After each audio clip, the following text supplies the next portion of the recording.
Ladies and gentlemen, welcome, welcome, welcome. Good morning, good evening, good night, good whatever time you're listening to, you know what I'm saying, tuning in, whatever time zone you're in, man. Definitely Renee Box Young. We're doing this live. It is not called the Flash Live, if you noticed, you know what I'm saying, because you already know, man, Flash Lives, I do it out of nowhere. This was scheduled prior. So this was scheduled like yesterday or something like that. So man, thank you so much for tuning in. Y'all jumping in the building already. And I would like to highlight, definitely, man, shouts out to Robert Brown. I mean, Mac of the South, Mac of the South. Mac, I'm going to have you on soon, all right?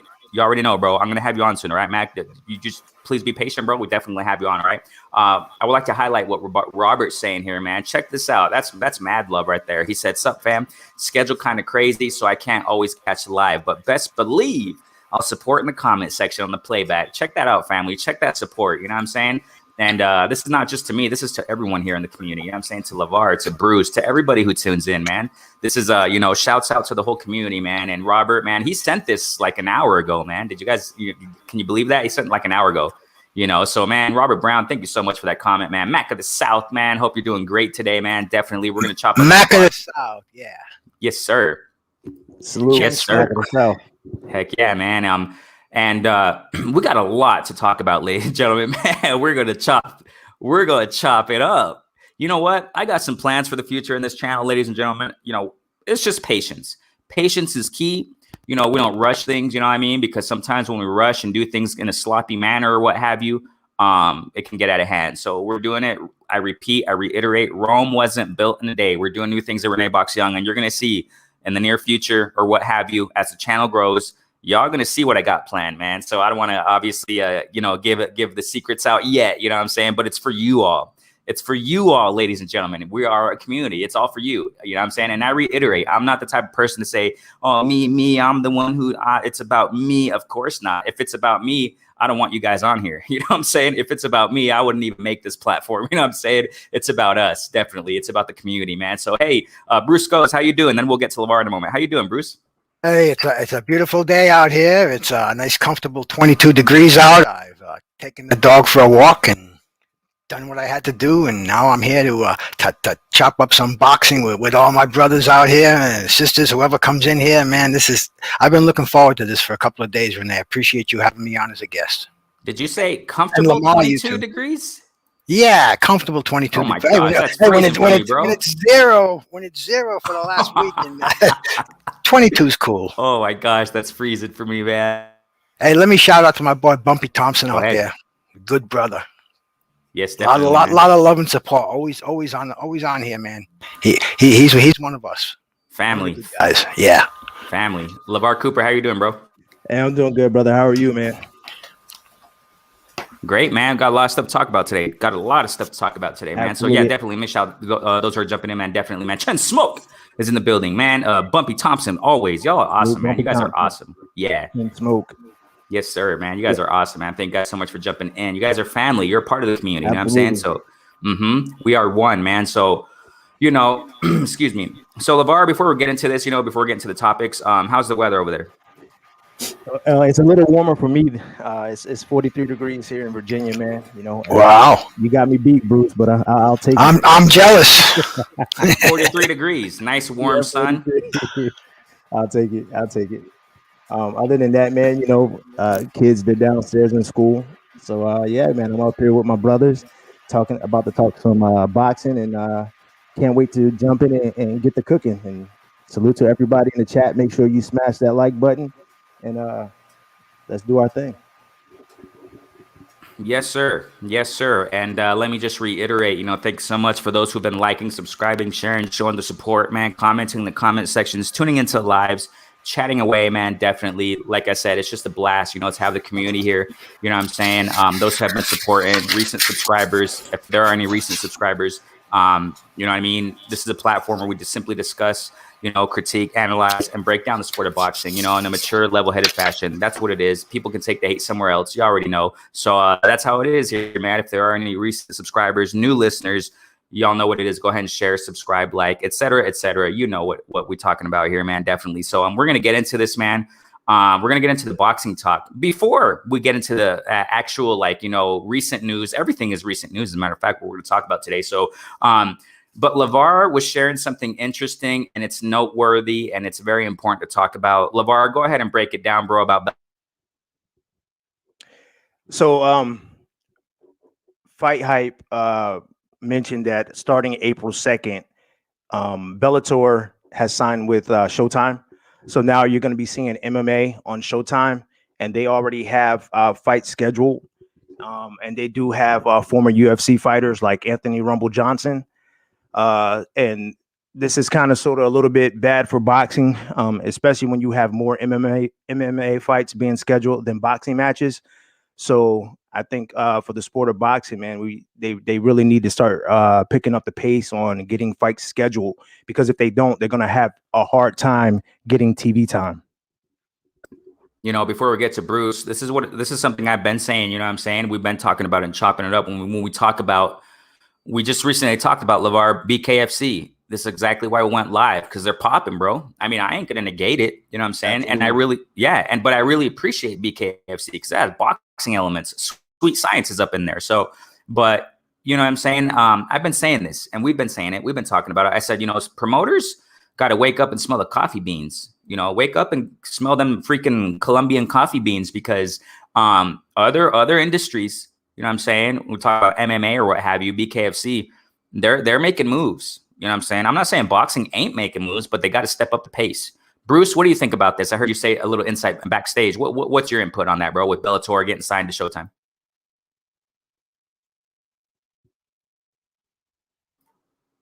I wish there were more time in the day for me to watch them, but you know, I've been a fan of UFC since UFC 1. You know, I'm not a fan of it like I am boxing, but I catch them. I'm not familiar with all the combatants. I'm sorry, but it's a crazy sport, and it was obviously made to to go against boxing. You know, they got the octagon, which is, you know, a takeoff on the squared circle. And I mean, you know, they do go hand in hand, you know, even like with wrestling. So, you know, if we can get more boxing fans by taking the BTK, the mixed martial arts fans and the UFC fans and BTK, you know, get them all together, you know, that if they catch a boxing match and say, hey man, this is a good sport, let's catch some of this now. And, you know, so to me, it all goes hand in hand.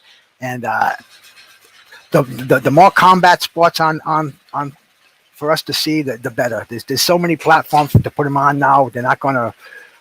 We don't just have the ESPN and the networks. You follow me. There's so many platforms to put these fights on there, and to me, I say bring them on. I'd rather choose and pick what I want to see than just have something thrown at me that I have to watch. I agree. You know what, Bruce? It's interesting you say that. I totally agree. It goes hand in hand. It does, because it's combat sports. Boxing is a combat sport. You see what I'm saying? I mean, it really does. It gives us as combat sports fans, primarily boxing fans, because, you know, I always I uplift boxing first. Yeah, I enjoy also. I mean, I've said it times. I mean, those who know my channel, you can go back. I mean, sometimes I post UFC stuff. Sometimes I post UFC content, you know what I'm saying? Post-fight reactions, things of that nature, you know what I'm saying? I don't do it too much, just like Bruce. I mean, I don't really know too much about UFC fighters, but I do know like the top-notch names, some of them, and I really appreciate, I mean, like I said, I reiterate, me and LeVar talked about it, you know, our other live on BKFC. I mean, we talked about Paige, you know what I'm saying? She was a UFC fighter, and how she fought Beck Rawlings. Beck Rawlings was also in UFC. Now they're in BKFC, et cetera, et cetera. I mean, I appreciate and I definitely uplift all combat sports fighters, you know what I'm saying? Because they put their lives, you know, they risk their lives on the line, even in the octagon, even in the squared circle in BKFC. So, I mean, definitely, just like what Bruce says, I mean, it goes hand in hand. So, and I remember, Bruce, can you elaborate a little bit on that you said earlier backstage that, you know, it may force boxing to step it up a notch because of the competition, right? Oh yeah, absolutely, man. You know, competition is what makes businesses thrive. You have to have a better product than the next guy if you want the public to lean towards your product. It's economics. It's simple. You put out trashy fights, nobody's going to watch them. They're going to go to They're going to go to UFC and see what's going on there. it's definitely going to improve the quality. How can it not? Because it's all about business. That's the bottom line. They want the viewers. You have to put out a good product, and we'll buy it. You put out garbage, and we'll walk right past it. Right. And Renee, Yeah, go check ahead. this out. So they're going to have 3 consecutive weeks of fighting. There's going to be a card on April 2nd, Wow. April 9th, and April 16th. That's how they do it. Look, real quick, Yeah. let me just jump in real fast. Look, I was going to mention this, but I was waiting for the right time. Okay. Dana White, man, say what we want to say about this guy. He's popping, bro. I mean, I recently saw on social media, he constantly does this. Hey, what's up? And he goes and talks about the cards. You have in a freaking card, man, 1, 2, 3, 4, 5, 6, 7, 8, 9, 10, like 13 fights. I mean, that's a lot. He has the list on the chart. Okay, we're gonna have so and so, boom, boom, boom, and we're gonna have so and so, boom, boom, boom, so boom, boom, boom. I mean, you can see the list right there. You can see it right there. It's like on a bulletin board or what have you. And man, it's like 13 freaking fights, man. I mean, that's what they do. That's what UFC. That's what Bellator. That's what these BKFC. I mean, maybe not as much because they're a new sport. We already broke that down, but that's what these guys do, man. These industries, and just like what Bruce was saying, I think that this is going to serve well for the sport of boxing, though, to a certain extent, because these promoters, these hot shots, or whatever you want to call them, right? These heads of boxing, they're going to see this and they're going to be like, whoa, we got to do something. Are we going to sit with our hands below our behinds and just watch, or are we going to do something? Are we going to act? You know what I'm saying? Because that's their money. To a certain extent, we can say that's their money, being taken away from other industries. It kind of reminds me of Burger King and McDonald's. I don't remember which one was first. Bruce goes, do you know which one came out first, Burger King or McDonald's? Ask Bruce, man. He's the old guy, man. He does remember, believe it or not, the 15-cent hamburgers at McDonald's. You'd go there with the family in the station wagon. Your father would give you the kids $1 and love it. Go play on the rides and have your hamburgers and your milkshakes, and it was a treat back in those days, man. But yeah, McDonald's to answer your question. So that was first. Yeah. And how long after did Burger King? It just seemed to pop up. I wasn't real. I don't know, maybe 10 years, 20 years, maybe. After. Oh wow. Yes, yeah. I didn't really pay attention, and the way that I eat, I don't think I've been to a McDonald's or a Burger King really in 20 years. I have it your way. No, I have. I don't have the taste for that kind of food. I love it. Oh my gosh, I'm sorry. I love it. Oh, Burger King's my since kid, man. I just love them traditional double cheeseburgers, man, with mustard and ketchup, nice French fries. Oh my gosh. So man, it's so good. It's so good. It is. But I know it's unhealthy. I know. that's the route I ended up taking. I ended up going into the nutritional field, and there went my McDonald's dreams and my Burger King. I mean, I only eat it. I only eat it like once every 4 months. I really stay away from it, but I really do cherish it. It's really, really tasty. But the reason why I say this is because, LeVar, were you going to say something before we continue? No, brother. I'm just agreeing with everything that y'all are saying, man. And that's what happens. McDonald's saw the competition and they bumped it up. I'm almost positive. I don't know the ins and outs of those industries, but but you can tell they're still going head to head. Wendy's, et cetera, right? Well, the thing that has with boxing and the UFC is the Dana White is the ultimate final word on that. Whereas with boxing, every fighter's got their team, their managers, their trainers. With UFC, it's pretty much a family that when Dana White says you're going to fight this fighter's going to fight this fighter, there's really no negotiations. It's signed. When you sign with Dana White, you're going to fight who he puts in front of you, and that's the difference between that and professional boxing. Professional boxing has got a lot of tight ends that they have to tighten up, a lot of loose ends, and in UFC it's simply the fight, you're fighting this one, and that's it. The fight's on. So that's what makes it a lot more simple to follow and a lot less complicated than professional boxing. And you know what, Bruce? The thing about Dana White and you're right. When it's time to make fights, he's gonna make them. Fighters don't have a choice, and we've even heard him say that in interviews. He's gonna, like, let's say Conor McGregor. Conor McGregor is gonna defend his title against this person. He has no, that's who he's gonna fight, and we're gonna make that fight happen. So you're right. You have to give your hats off to Dana White for being able to do that. He knows what the fans want. And granted, you're right. Boxing, it's too many hands in the cookie jar. And, you're dealing with the teams, you're dealing with the organizations, you're dealing with the promoters. So, man, there's so much that's going on in the sport of boxing where it's making the sport of boxing looking bad. And, like last night I caught Reggie Owens' show, and he was just talking about fighters, fighting once a year. Does it hurt the sport?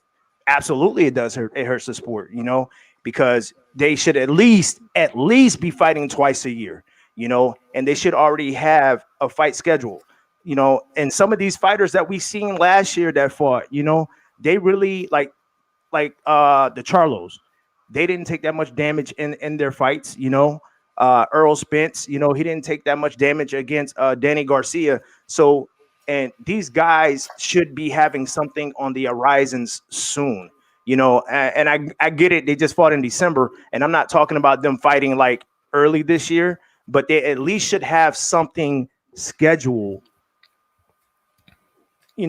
pretty soon, so that, it can help uplift and give the sport of boxing that shot in the arm that it needs. Absolutely. Boxing is the only sport, to my knowledge, that doesn't have fights scheduled out. A fighter can get away with fighting once a year. I can't think of any other sport, any other, even darts, where you can get away with defending your title or fighting once a year. That's cheating the fans. Right. You're also cheating your own legacy. You guys know that I go back and these fighters of yesteryear, that fighting once a year, you wouldn't even be considered a fighter. That would be a part-time hobby for you. But boxers have to fight at least, like you said, LeVar, at least 3 times a year. Right. They have to sell themselves to us. They're a product. We love nothing better than to see a good fight, top boxers fighting each other. But we don't see it. We see a name fighter against somebody only a hardcore fan has heard of, a former champion, right. Maybe a contender. Man, we want to see 2 guys that, when they say it's a fight, we want to see like a Thomas Hearn, Sugar Ray Leonard. We don't just want to see a Caleb Plant against who's a Truex or I can't even think of his name. But it's the competition is got to rise, and the number of fights has got to increase, and that's going to bring boxing back. That's the only way I can see boxing coming back to where it once was. Go ahead, Bruce. The problem this is the problem that I have. And you're right, Bruce. Watching boxing back in the day, it did spoil us, but those guys fought. Those guys fought for legacy because they weren't getting paid the money that these fighters are getting paid now. The boxers back in the day, they wanted to fight for their legacy so that their name can carry on. But now all of a sudden, these new generation of boxers, they just want to fight for money. And I get it. Like what we said in the previous shows on here. We understand that you need to have money so that when you retire from the sport of boxing, you want to be financially stable.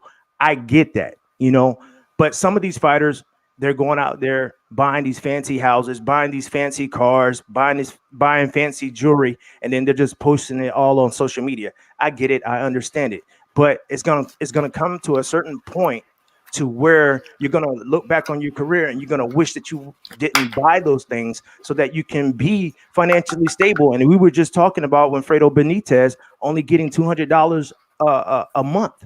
So these fighters really need to take a look at themselves in the mirror and ask them, are you trying to fight for legacy, or are you trying to fight just to receive money?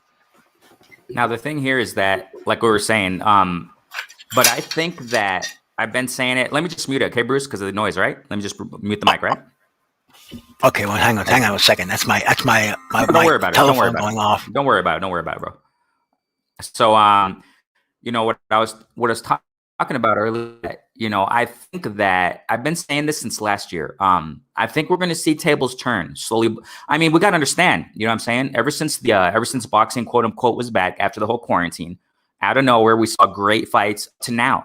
So I think incrementally, these promoters are kind of waking up and saying, you know what, we have to give these better fights, better competitions. Because if not, the community is going to go, like you said, LeVar, the other day, they're going to gravitate to BKFC. They're going to gravitate to UFC. They're going to gravitate to Bellator, and much more now because Bellator did this whole thing with Showtime that you were explaining earlier, LeVar. So, you know what I'm saying? So the promoters are seeing that, and we're seeing, like we're talking about, we've been talking about it. There are great matchups coming up. I mean, we've really been seeing since last year, really good matchups. Obviously, there's a great handful of fights that we want to see, potential fights that haven't happened. But I think that, I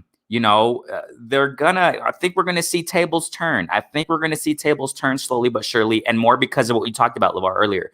Because, competition's rising up, man. These other industries, combat sports industries, they're trying to take over. So boxing got to do something. I think they are. My hopes are high. Let me just go ahead and shout out family that's jumping in the building. Family's jumping in the building, ladies and gentlemen. Man, we got Ricky E. What's going on, family, man? What's going on? Geo Jane, big fan. Earlier, I saw somebody, never seen him before, but hey, welcome. Everybody's welcome. You know what it is. Hetty One. No, I didn't hear the audio. Wilder. Just a note there, Hetty One, family, thanks so much for jumping in, man. We're just talking boxing. We're talking other topics right now. A lot of platforms right now are talking about the whole thing with Wilder and things that are going on there. I mean, but what, that's not what we're going to talk about today. But hey, I didn't hear it. I don't know what you're referring to, but hey, thanks for jumping in, family. Definitely your family, man. You know what it is here. So L-Dub is in the building, man. What's going on, L-Dub? How you doing, bro? We got here Chen Smoke saying lots of streets to cross in boxing, and there are many bumps. Yeah, that's how I see it. There are obstacles, but I do think, man, that these business guys or whatever you want to call them, right, in boxing, they gotta wake up, and I think they are. I think we're getting it more slowly but surely, but they really do gotta pick up the pace in what they're doing, man. Definitely. So anything you want to add to that, LeVar? Yeah, they have to do something. Some of these fighters, man, when these fights are being scheduled, you already know they're gonna win. I would like to see a pick 'em 50-50. You don't know who's gonna win. It's gonna be a great match. That's the type of fights that I would like to see, man. I'm tired of these fighters picking fighters that they know that they're going to win, and that's what they've been doing lately. So at the end of the day, you need to test yourself. If you're a champion and you have a belt, you should be fighting the best. If you're in the top 5, really in the top 10, you should be fighting the best, man. Stop trying to fight these little cookie cutter fighters that you're going to beat, and start fighting top echelon fighters, man. That's all I have to say about it. This kind of melds into another point I want to talk about in this show. So we got, and I'm not knocking it. I've said it time and time before. Everybody who knows the platform, who've been tuning into lives recently, know our standpoint on that. I mean, we're not hating, of course not. I always say take the hate somewhere else. That's another places. That's not here though. But we just give our honest, criticism and analysis concerning fights or what have you. Okay, so news just came out, ladies and gentlemen. You know what I'm saying? I don't know if you guys saw it in the chat. You know what I'm saying? Canelo versus Yildirim sparring match. That's gonna be no. Hey, I understand. This is mandatory. It's all good. I understand. But it's gonna be pay-per-view, guys. Pay-per-view. Wow. Okay, Bruce, what do you think about that first? And we'll go to Laura. Pay-per-view, Canelo versus Yildirim, bro. That shocks me, man. $49.99. $49.99. No, I know that's $49.95. I'm still going to have in my pocket at the end of the day. Yeah, that's ridiculous. That's just what we were talking about. Everybody's going to say, well, not everybody, but they're going to say, well, you're going to see the Canelo fight tonight. It's not going to be the Canelo Yildirim fight, because who is Yildirim? That's, to me, that's Canelo doing a favor for his friend. He probably needs some bucks. He probably needs to take care of his family or maybe house, whatever. But that's what. Why do they shove that down our throats, man? That's ridiculous, man. I could care less about that fight. I don't mean to jump in. Just what you're saying, Bruce. I kind of think that's one of the reasons why. I mean, we already know they sparred together. They probably made a nice companionship or what have you. Canelo has a big heart, man. I mean, he supports people, kids with, cancer and things of that nature. Great heart, you know what I'm saying? But maybe that's why he's doing it, Bruce. That's a good point you pointed out. Maybe it is, but pay-per-view, Well, my gosh. historically, that's been done throughout boxing. Ah, Champions fighting their friends who were in a jam. Like Joe Louis fought a fighter named John Henry Lewis. He was a light heavyweight champ. He knocked him out in one round, but John Henry Lewis needed eye surgery. He was blind in one eye, and Joe did it quick and painless as possible. But it was true love. It was love, and I've seen it. I can name a lot of fights where this happened, where the star power took on a friend of theirs and took it easy on him. Didn't go all out and destroy him, but made it quick and painless. But that's been happening throughout boxing, and I thought we had seen the end of it, and now they're shoving it down our throats in a pay-per-view. That's not good. Historically, I didn't know that. So they would say like, hey, you're my friend, but I want to fight you. You can make some money. That I didn't. Well, I'll give you an example of something that happened fairly recently. All right. Ken Norton. Everybody knows Ken Norton. Well, he was boxing training in Texas, and there was a contender there, maybe a top 5 contender at the time named Randy Stevens, and Ken Norton was Randy Stevens' best man at his wedding, and 3 months later, they fought each other, and Ken Norton knocked him out in the 3rd round. But you watch that fight, and Norton nails him. It was a good fight, and Norton nailed him with a left hook. He had him out on his feet, and he could have hit him. He could have given him a 4-piece Kentucky Fried Chicken combination anytime, any way he wanted. And you could see he was thinking about it, but he held back and just watched Randy Stevens crumble to the ground. And that was a fight because he was his best man. He was giving him his wedding present, basically his house. Wow. But like I was saying, man, if you look back on boxing, that's been happening, and it probably will happen. But man, we just hate to see it shoved down our throats. And the fighters I was talking about before, they were also top echelon fighters. Yildirim, come on. Is anybody going to pay $50 to see that? Wow. Really? Wow. Obviously now this is how they're saying it. And obviously, I mean, it's logical as far as what they're saying, at least. I mean, those who are not going to pay pay-per-view are those who have DAZN. That's the perk, I guess you can say. LeVar, what do you think about that? Canelo Yildirim pay-per-view $49.99 for those who don't have DAZN. Nah, that's ridiculous. Honestly, that should be coming on TV. I honestly personally think that it's like what Bruce said, they're throwing it down our throats. And there are going to be some people out there that's going to buy it. I think that Canelo's going to carry him. If Canelo doesn't stop him, then he's going to carry him for the full 12 rounds. I mean, real quick, LeVar, just not to jump in, but no, go ahead. Continue in a moment. But I had that in the back of my head. This is what I think is going to happen. He's going to carry him just to give quote unquote entertainment to the fans, just to show, hey, it was a really competitive fight, man. I don't think he's going to take it hard on him, man. Yeah, I don't think so either. But the thing about Canelo, man, is he could be helping him Yildirim out, but I really do think that he's going to carry him, because if you notice, man, when he knocked out Amir Khan, he was really concerned for Amir Khan. He walked over making sure that he was okay, and I think that he's not going to want to do that to Yildirim, knowing that they are sparring partners and that they kind of sort of have like a friends relationship. So I think he's going to carry him for 12 rounds, try to get the win, and then go on to the next fight. Either if it's Plant or no, Billy Joe Saunders. So I think he's going to focus on Billy Joe Saunders after that, man. But paying $49.99 for that fight, it's not even worth it, man. It's not.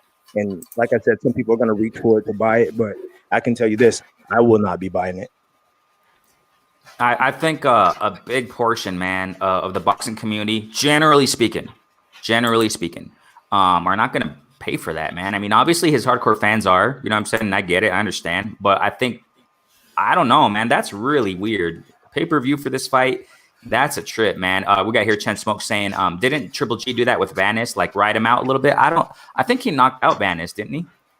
The thing about Triple G, Triple G used to take shots on purpose because he was dominating his opponents to where he was getting bored. So he would literally take punches. Yeah, I remember that. Yeah. Yeah, so I do. Yeah, he carried him for a little bit. Yeah, He was just playing with them. Yeah. Yeah. Yeah, and I think that's what Canelo's possibly going to do for a while in the fight, even though he may knock out Yildirim, whatever, right? But yeah, I think he's going to be doing it, just for the fans, for the entertainment, so that the fans can say ooh and ah, right? Oh, Yildirim is actually doing something, Yeah, but we know it. We know what's going on. We know Canelo's true potential. He'll knock him out in round 3 or 4 if you really went hard at him. You know what I'm saying? I think, for crying out loud, Chris Eubank Jr. knocked him out like in round 5. It was easy work. Man. Easy. And that's the problem, man. Everybody's gonna pay $49.99, right? And let's say Canelo does go out there and knock him out.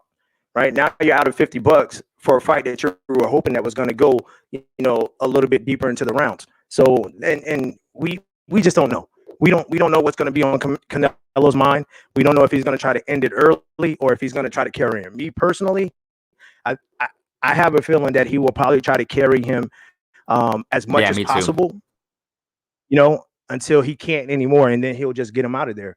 That right there makes the sport of boxing look bad. You know what I'm saying? And man, it's like I said, boxing is number one in my heart, man. But it's time for us to have a voice so that these organizations and fighters and their teams can hear. Hey, we should be receiving better matches being put together instead of the ones that we already know that who's going to win, man. This is I don't know. It's confusing. It's frustrating. I don't know, man. Yeah, and I just wanted to bring this out because it's news. You know what I'm saying? It's something new. $49.99 pay-per-view, Canelo versus Yildirim, crazy stuff, outrageous. But hey, it is what it is, man. You go ahead, Bruce. Go ahead. It's nuts, Renee. This is going to kill pay-per-view, things like this. $49.95 and this economy. They're kids going to bed hungry, and it's just ridiculous to ask people to pay $50 to see a sparring session, a glorified sparring session where these guys they know what's coming, they know what's happening. There's going to be no surprises, I'm sure. This is really hurting pay-per-view. And the next pay-per-view, people who bought this are going to say, man, we just spent $50, and what do we see? We fell asleep before the fight was over. The pay-per-view is going to be a lot more selective. It's got to give us something that's worth paying for, because all this is going to do is drive these cats to stream these fights if they want to watch them. It's to me it's a sin on boxing to expect anybody to pay $50 to see a fight like this. Yeah, I think it's going to be a lot more streaming. You know what I'm saying? A lot of people are going to be streaming it, definitely. I mean, thankfully, I get them free down here in Mexico. For sure, no one in Mexico is going to pay for that because we get it all free. So, and not really much or even subscribe to DAZN in Mexico. But, I'm just speaking of the context of Mexico. So, well, I'll tell you the context of Rhode Island, man. Ever since we got cable, the underground has been coming out with these things called black boxes that they used to sell for $50, and you could get everything that came on. I was reluctant to do it at first, but the guys I was hanging with, they said, "Oh, try it. Nobody can detect it." And for 10 years, I shamefully say that I watched every single fight on Showtime, on HBO, on pay-per-view. It was a great time to be a boxing fan, especially if you were a 20-year-old kid that didn't have a lot of money and was trying to take care of a family at the time. But anyway, it's been like that forever. There's my man, Main Event Mark. He's from New England. He remembers those black box days.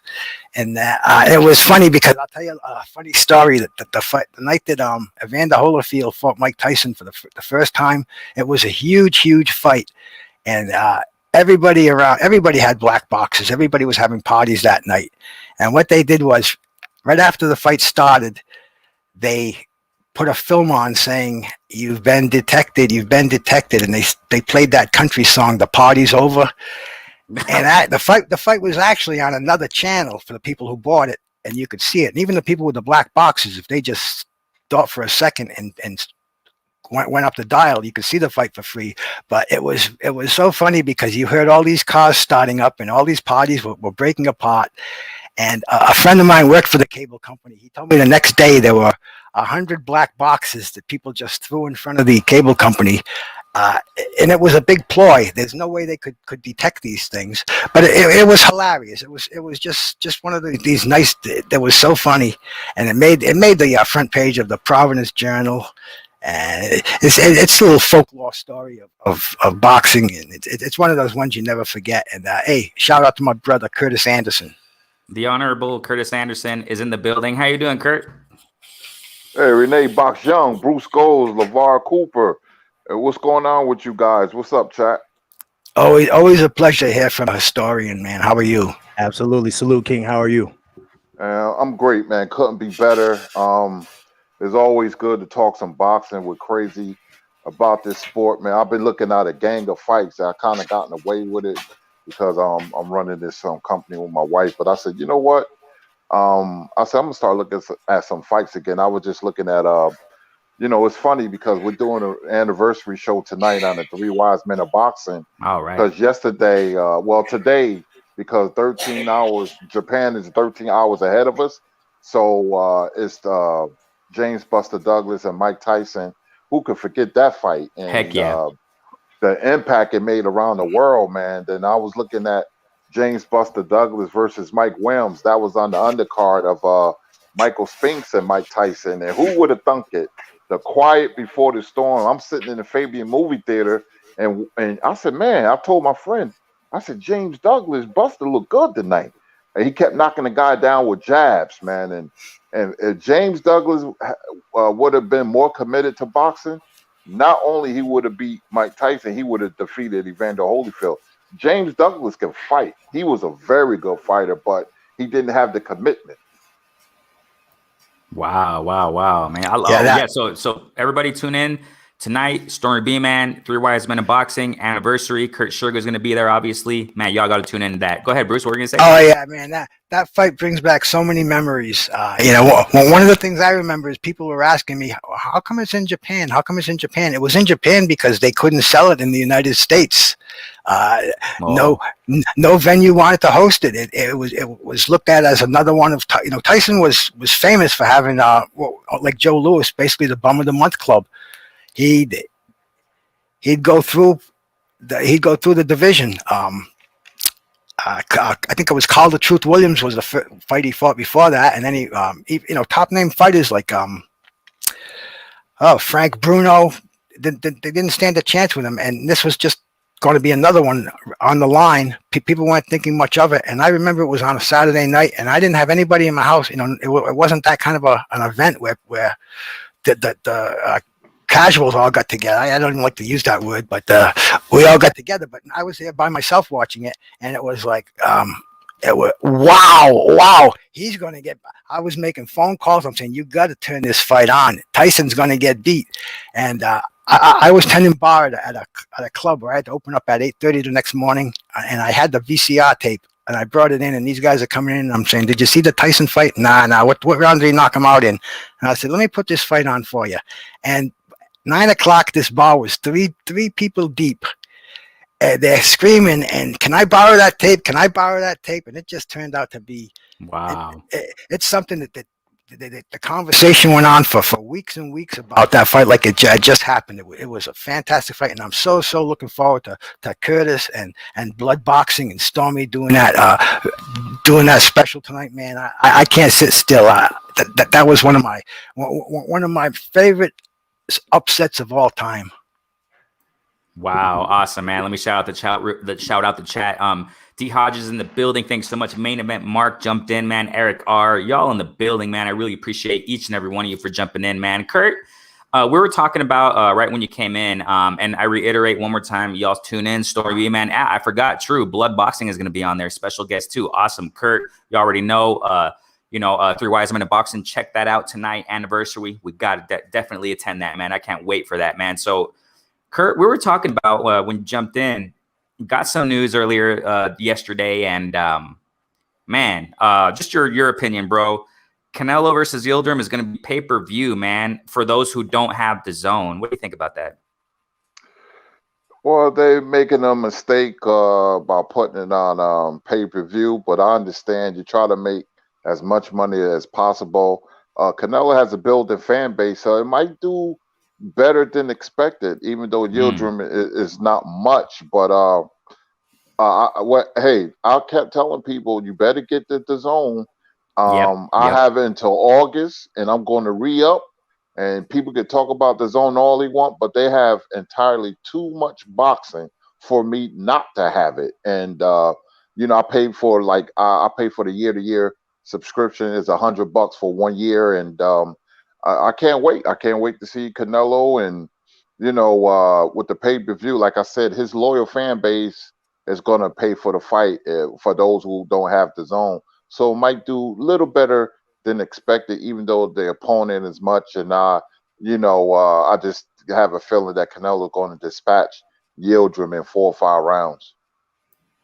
Yeah, and just and Kurt's right. I mean, I definitely agree with what he's saying, and that's what I love about Kurt, Bruce, LeVar, everyone here that's been in the community, been jumping in.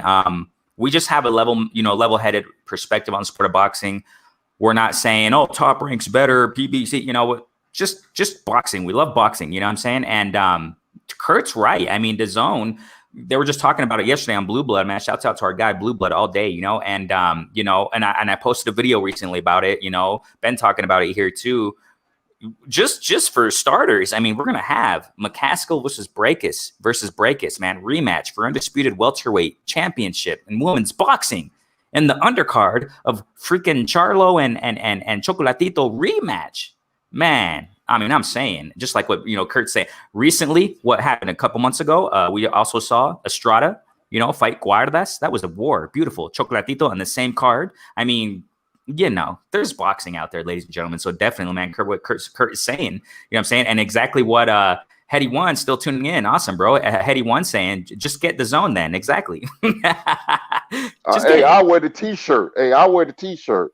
Hey, wherever there's boxing, I'm That's at, awesome. man. That's Listen, awesome. I think people a couple of years ago were saying that, but Eddie Hearn was paying people, and that's what I like to see, fighters making money. But let me see how many people is not going to watch Ramirez versus Taylor May 15th or May 22nd on the zone. I want to see that because I ain't missing that fight for the world.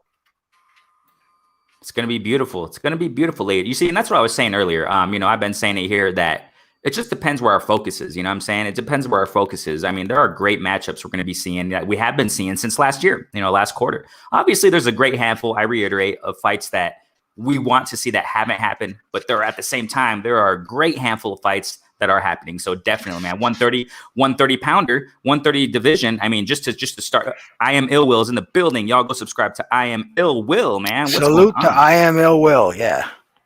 Definitely, man. Definitely. Just for starters, at 130, who's going to fight? Frampton, Herring, Oscar Valdez versus Burchell. I mean, come on. We got fights out there. You know what I'm saying? Definitely. So, I mean, it is what it is. You know what I'm saying? So, just like what Kurt is saying, there's boxing out there. Definitely, man. And DAZN's pushing it with it. You know what I'm saying? Definitely. Shouts out to that. D Hodges says here, I'll pay $20 for the month. Yeah, that's a deal. Yeah, I mean, $20. I mean, come on. That's a big deal. Comparing it with. 1 second. Go ahead. I'm sorry. I'm so hyped. For some reason, talk about boxing. But D Hodges, you could pay. You could save money by paying $100 a year.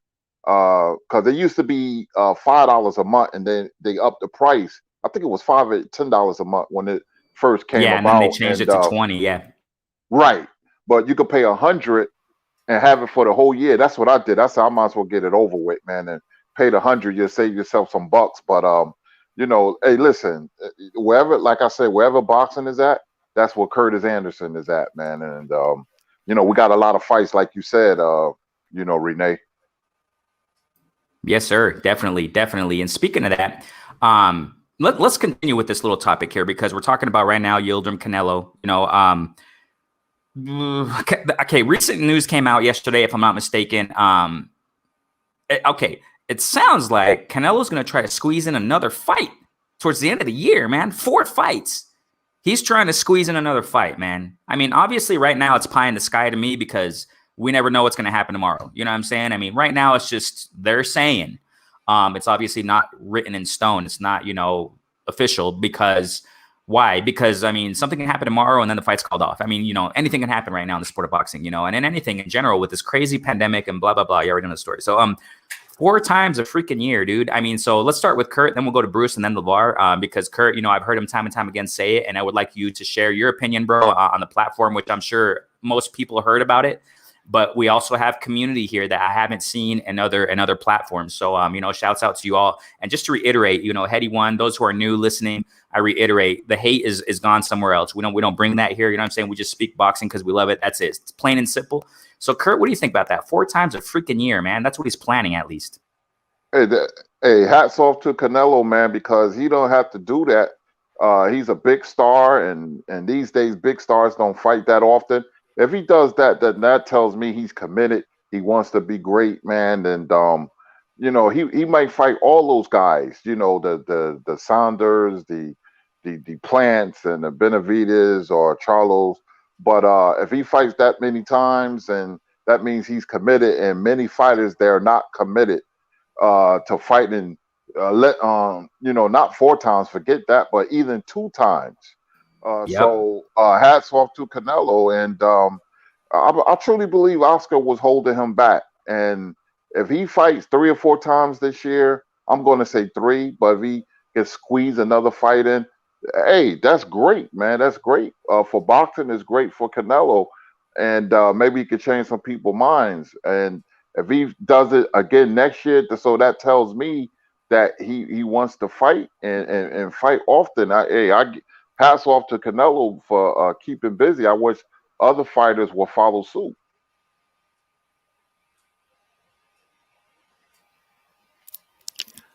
I feel 100% the same way. The only way a fighter is going to get his name out there is by fighting in the ring, man. You don't. It's not in the newspaper. It's very little of it's covered on television.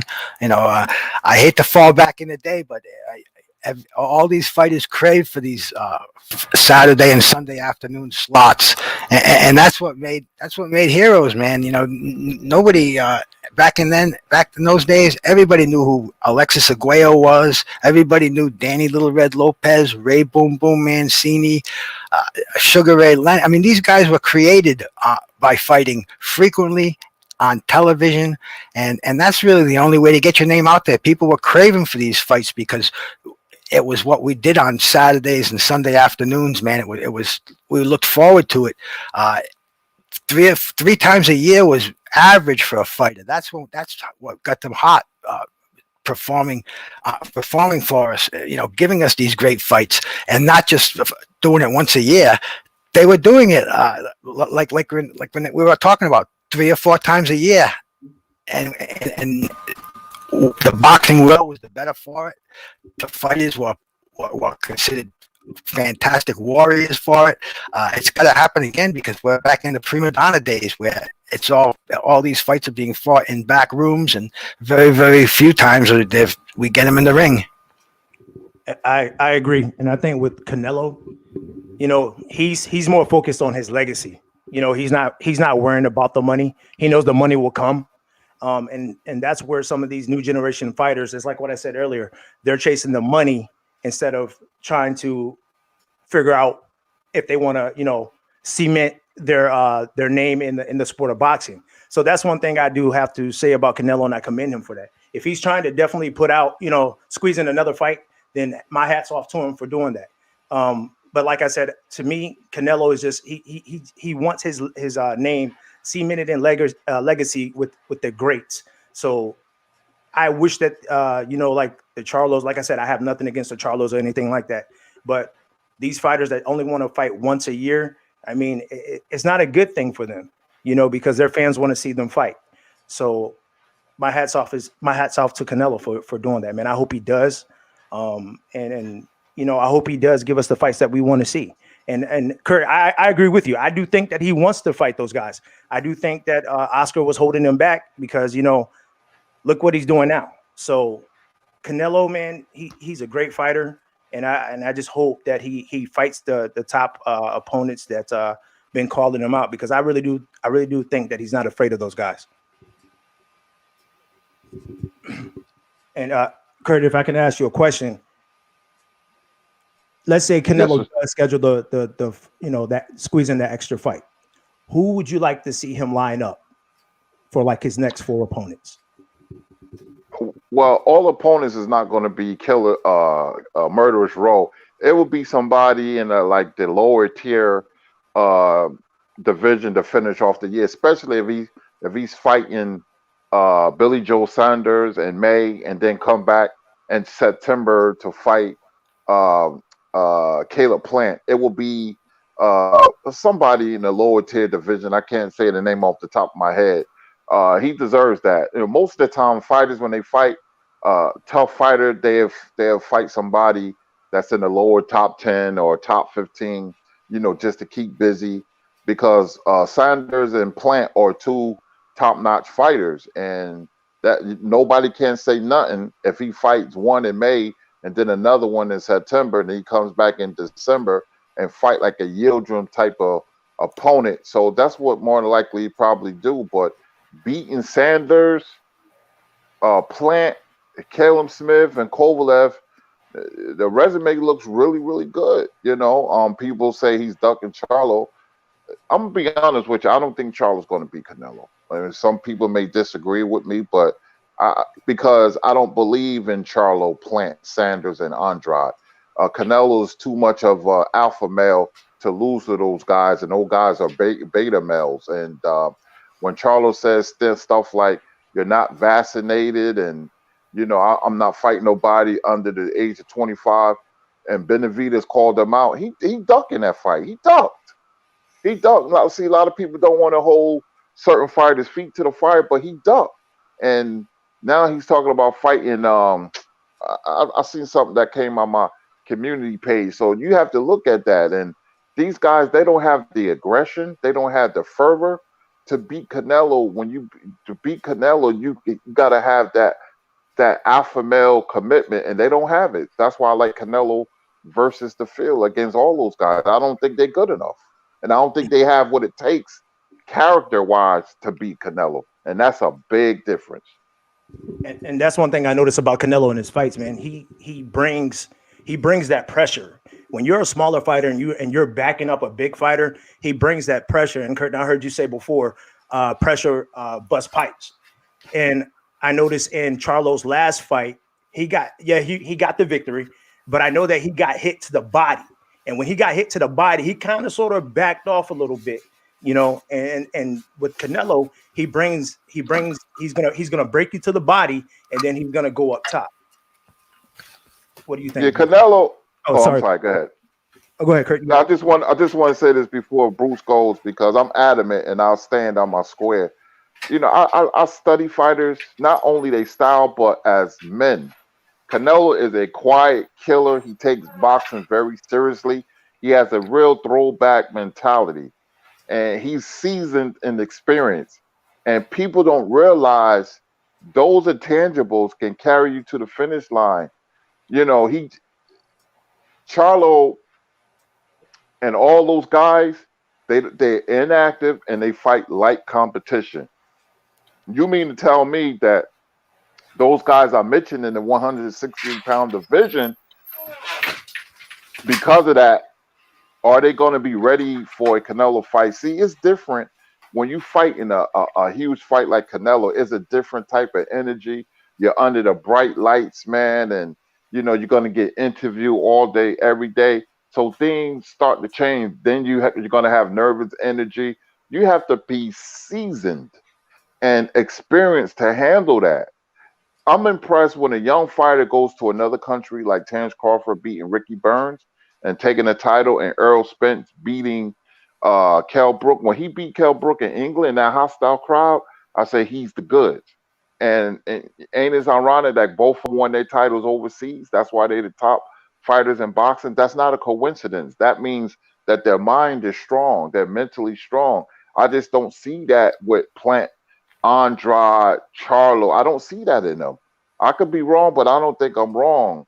I don't see that in those guys. And I think Canelo's going to have a lot of performances like Callum Smith, where his opponent is not going to come to fight. A couple of those guys may quit on the stool. They just might, and it might shock you who. So that's all I have to say for now. Go ahead, Bruce. Uh, I can't disagree with you, Curtis, man. You know, you speak facts. But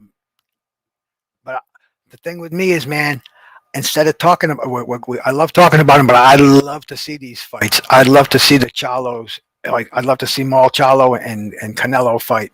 I'd love to see Andre and Canelo fight. You know, it could go either way. You know, I hear the faith that you have in Canelo, but I want to see him under some pressure again. I want to see him with a boxer who can, with angles, who can stick and move and not stand stationary.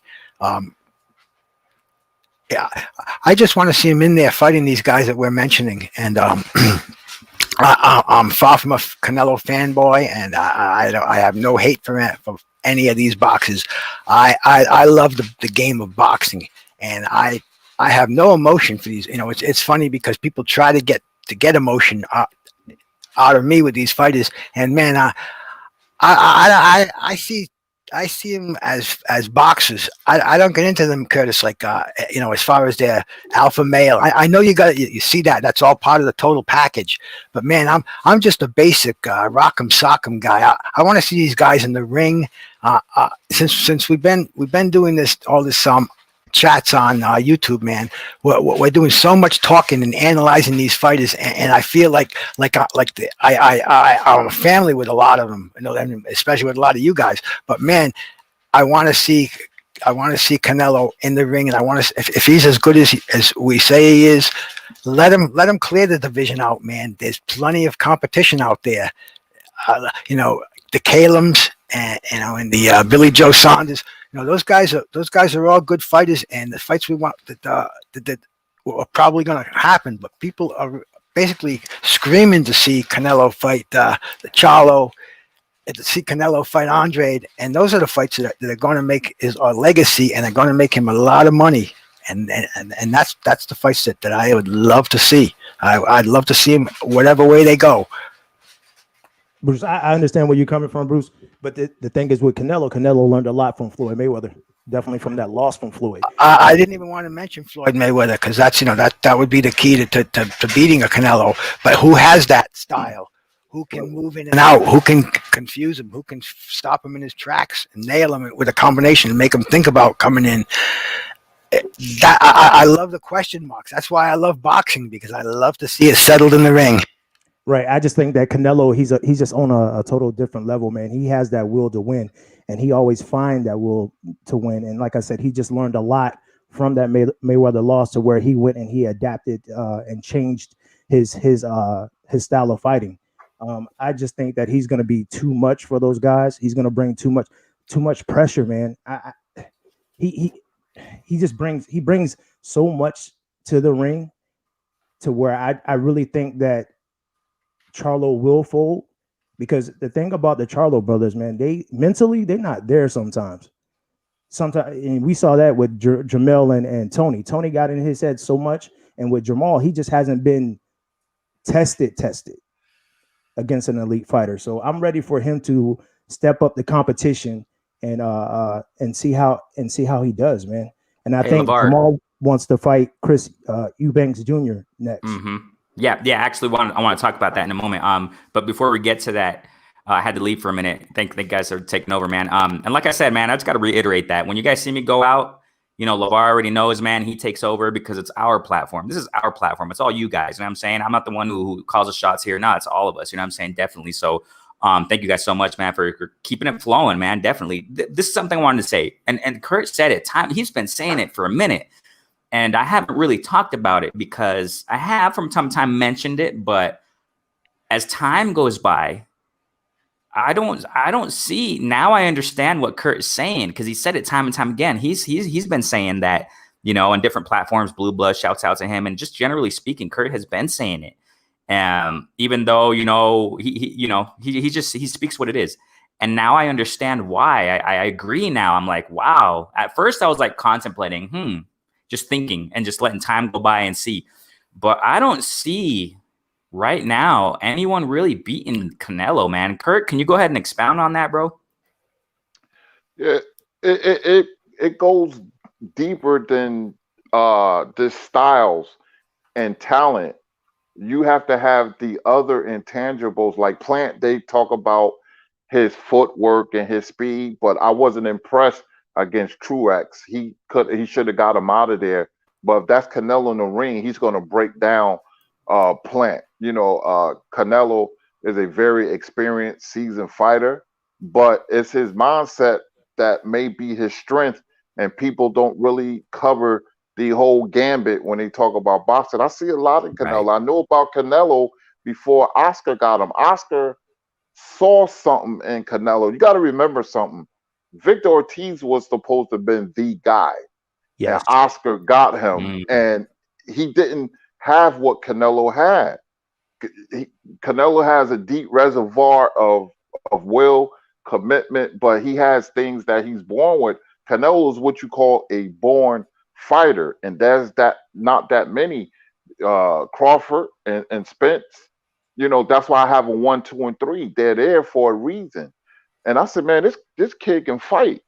And Oscar got him, and they paid $8 million to the promoter's name, Beltran, and they worked it out, and they co-promoted some fights together, and but Canelo had to go to Oscar, and when Canelo got tired of hearing about Lara, how he was scared of Lara and this and that, he went to Oscar, said, hey, you got to make this fight. They made the fight. It was a tough fight, but he fought him. And the Mayweather fight helped him a lot. You can lose a fight and have a moral victory, just like Leonard Duran, the first fight. That's when the boxing world took Leonard seriously. But going back to Canelo, and he was just building his pedigree, and he making guys not throw punches, and people or this Canelo for, that's not his fault. He's in there to fight. If you make a guy freeze up like Mike Tyson or Sonny Liston, then you've done your job. But I just don't think that they're man enough. And Charlo can fight, Andrade can fight, Plant can fight, Benavidez can fight. Now Benavidez be different. See, what Benavidez is different because he said this. He said that I want to fight Charlo and Plant so I can get ready for the Canelo fight. Now his mind his mind state is good, but I don't think that style will beat Canelo. Walking towards Canelo like that, no, it's not going to happen.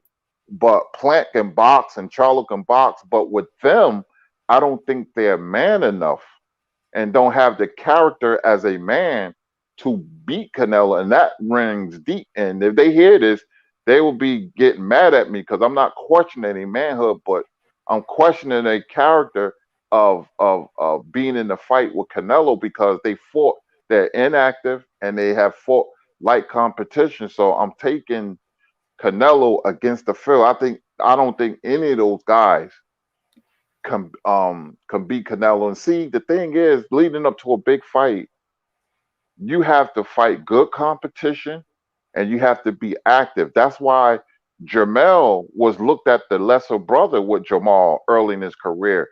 What made Jermell better than his brother now was the Tony Harrison and the rematch, and then what he did to Jason Rosario. He done fought 3 fights that were good competition, and that's what you do. He's going to fight probably the winner of Castano and Teixeira.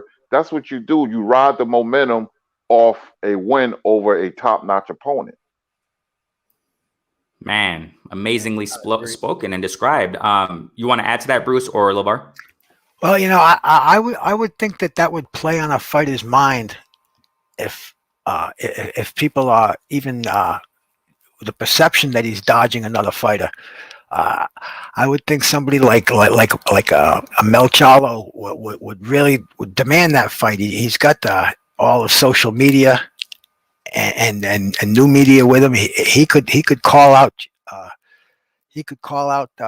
Canelo and really create a buzz for that fight, and maybe there's something there where he doesn't feel like he's ready for him yet, or he doesn't want that fight right now, because if he wanted that fight, I'm sure that could be made. I mean, the public's ready for it. The clamor's there.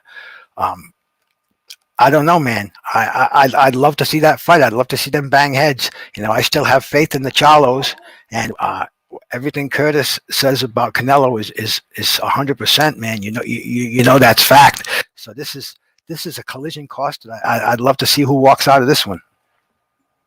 What you got on that, Laura? No, I agree with Kurt, and like I said, I don't have a problem with the Charlos either. I like Jamel, I like Jamal. I just think it's time for Jamal to step up his level of competition. You know, especially with him having a belt and stuff like that.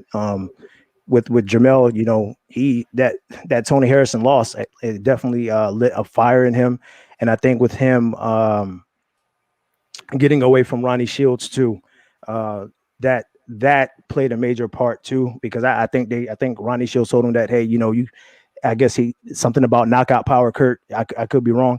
That Jamel doesn't have that much knockout power, but I just think that Jamel, he wants all the smoke, but I think Jamal just needs to, you know, pick it up and start fighting the top fighters out there, so that he can get himself ready for a Canelo. Stop picking opponents that you know that you can beat. But other than that, Renee, that's all I have to say. Yeah, and to conclude that, you know, as I said, time has gone by, and I've been seeing, you know, how Canelo has been. You know, I understand the controversy. I understand. I'm one of the few Mexicans out there that really actually speak it. You know what I'm saying? I'm one of the few. I don't do bias stuff. I don't do that stuff. You know what I'm saying? So, but I also recognize I don't think anybody's going to beat this guy anytime soon, man. I mean, he's a bull. He's a young, tough bull, you know? And I agree, man. I mean, I just don't see these guys beating him, you know what I'm saying? And if he fights 4 times a year, and if he wipes them all out, depending on the names, obviously, but according to what it looks like and what he's targeting, if he cleans these guys out, man, wow. Hats off to Canelo, man. I mean, I understand. Like I said, there's controversy behind his name. I mean, there's a lot of it, you know what I'm saying? But just speaking what's in the ring and what I'm seeing, it's like, wow. You know what I'm saying? Definitely. Hey, I see you, Megastar. Thank you so much. Boxing Conversations with Reggie Owens is in the building, man. Y'all go subscribe to Boxing Conversations. As a matter of fact, LeVar was talking about he was tuning in. You know, he goes on real late at night, and I'm dead asleep. You know what I'm saying? But yeah, but he's pushing those shows, man. Definitely great topics. Yeah. LeVar, actually, me and LeVar were talking backstage. You know, he was talking about how he was tuning into Reggie last night, and you know, great topics, man. Y'all go subscribe to Reggie Owens, my guy right there, man. Definitely, you know what I'm saying? So I go subscribe to him, Megastar. Thanks so much for your support. I see you, family. Eric R, y'all jumping in the building. I really appreciate you guys. So now let's continue. Let's meld into, because I want to talk a little bit about Oscar Rivas, but we're just going, like I said, time and time again, ladies and gentlemen, I do organic lives, man. Depending on what we're talking about, how the flow goes, that's how we talk. That's what we talk about. So we're talking about Jamal now. You know, I don't get it. I don't get it. I don't get it. What's going on with this whole, you know, like he went on live. He went talking about what you guys just mentioned a moment ago about Eubank Jr. He mentioned that yesterday on a live. He went on live on Instagram. Depending on when you guys listen to this, you know, future tuning in, people who tune in after this live tomorrow, next week, whatever. It might not be yesterday, but as of now, yesterday, Jamal Charlo went live on Instagram. Me and LeVar were talking about it back and forth yesterday. And it seemed like he doesn't want. I don't know. I'm not saying he's ducking. No, I don't use that term because I understand there's lots of complexities where a fight is not made. I'm not saying he's doing that, but he was talking to the community there on Instagram and saying, man, let's talk about boxing. Let's talk about boxing. He said, who should I fight next? My thought was, who should he fight? Why is he asking the community that? You know what I'm saying? He's at 160. I get it. He would have to move up to 168 to fight Benavidez because Benavidez and him been going back and forth. I get it if they're not going to fight. Okay. But the question here is, who should he fight next? He did mention Chris Eubank Jr. I posted a video some time ago, ladies and gentlemen. ESPN Knockouts was a source. I sourced it, whatever, referenced it, blah, blah, blah. And they said that there were rumors of Jamal Charlo fighting Chris Eubank Jr. Yesterday, he talked about that name, Chris Eubank Jr. He sounds like he's inclining towards that. But he has to fight someone and soon because I don't know. I don't even know. I don't think he's going to fight Benavidez, man. So what's your input on that, Kurt? And then we'll go to Bruce and then LeVar again. Yeah, he's not going to fight Benavidez because he doesn't want to fight Benavidez. See, this is what happened in that situation. Charlo said, I'll blank him up. He didn't think Benavidez was going to be aggressive with him. Benavidez said, okay, you said you'll do this and that. Let's fight. The fight could be made, and that kind of caught Charlo off guard because Benavidez went at him aggressively.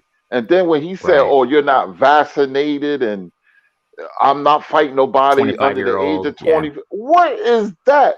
A Yeah, lot of I people know. didn't call Charlo out on that. Facts. They That's didn't facts. call him out. I'm calling him out. You got this tough guy image.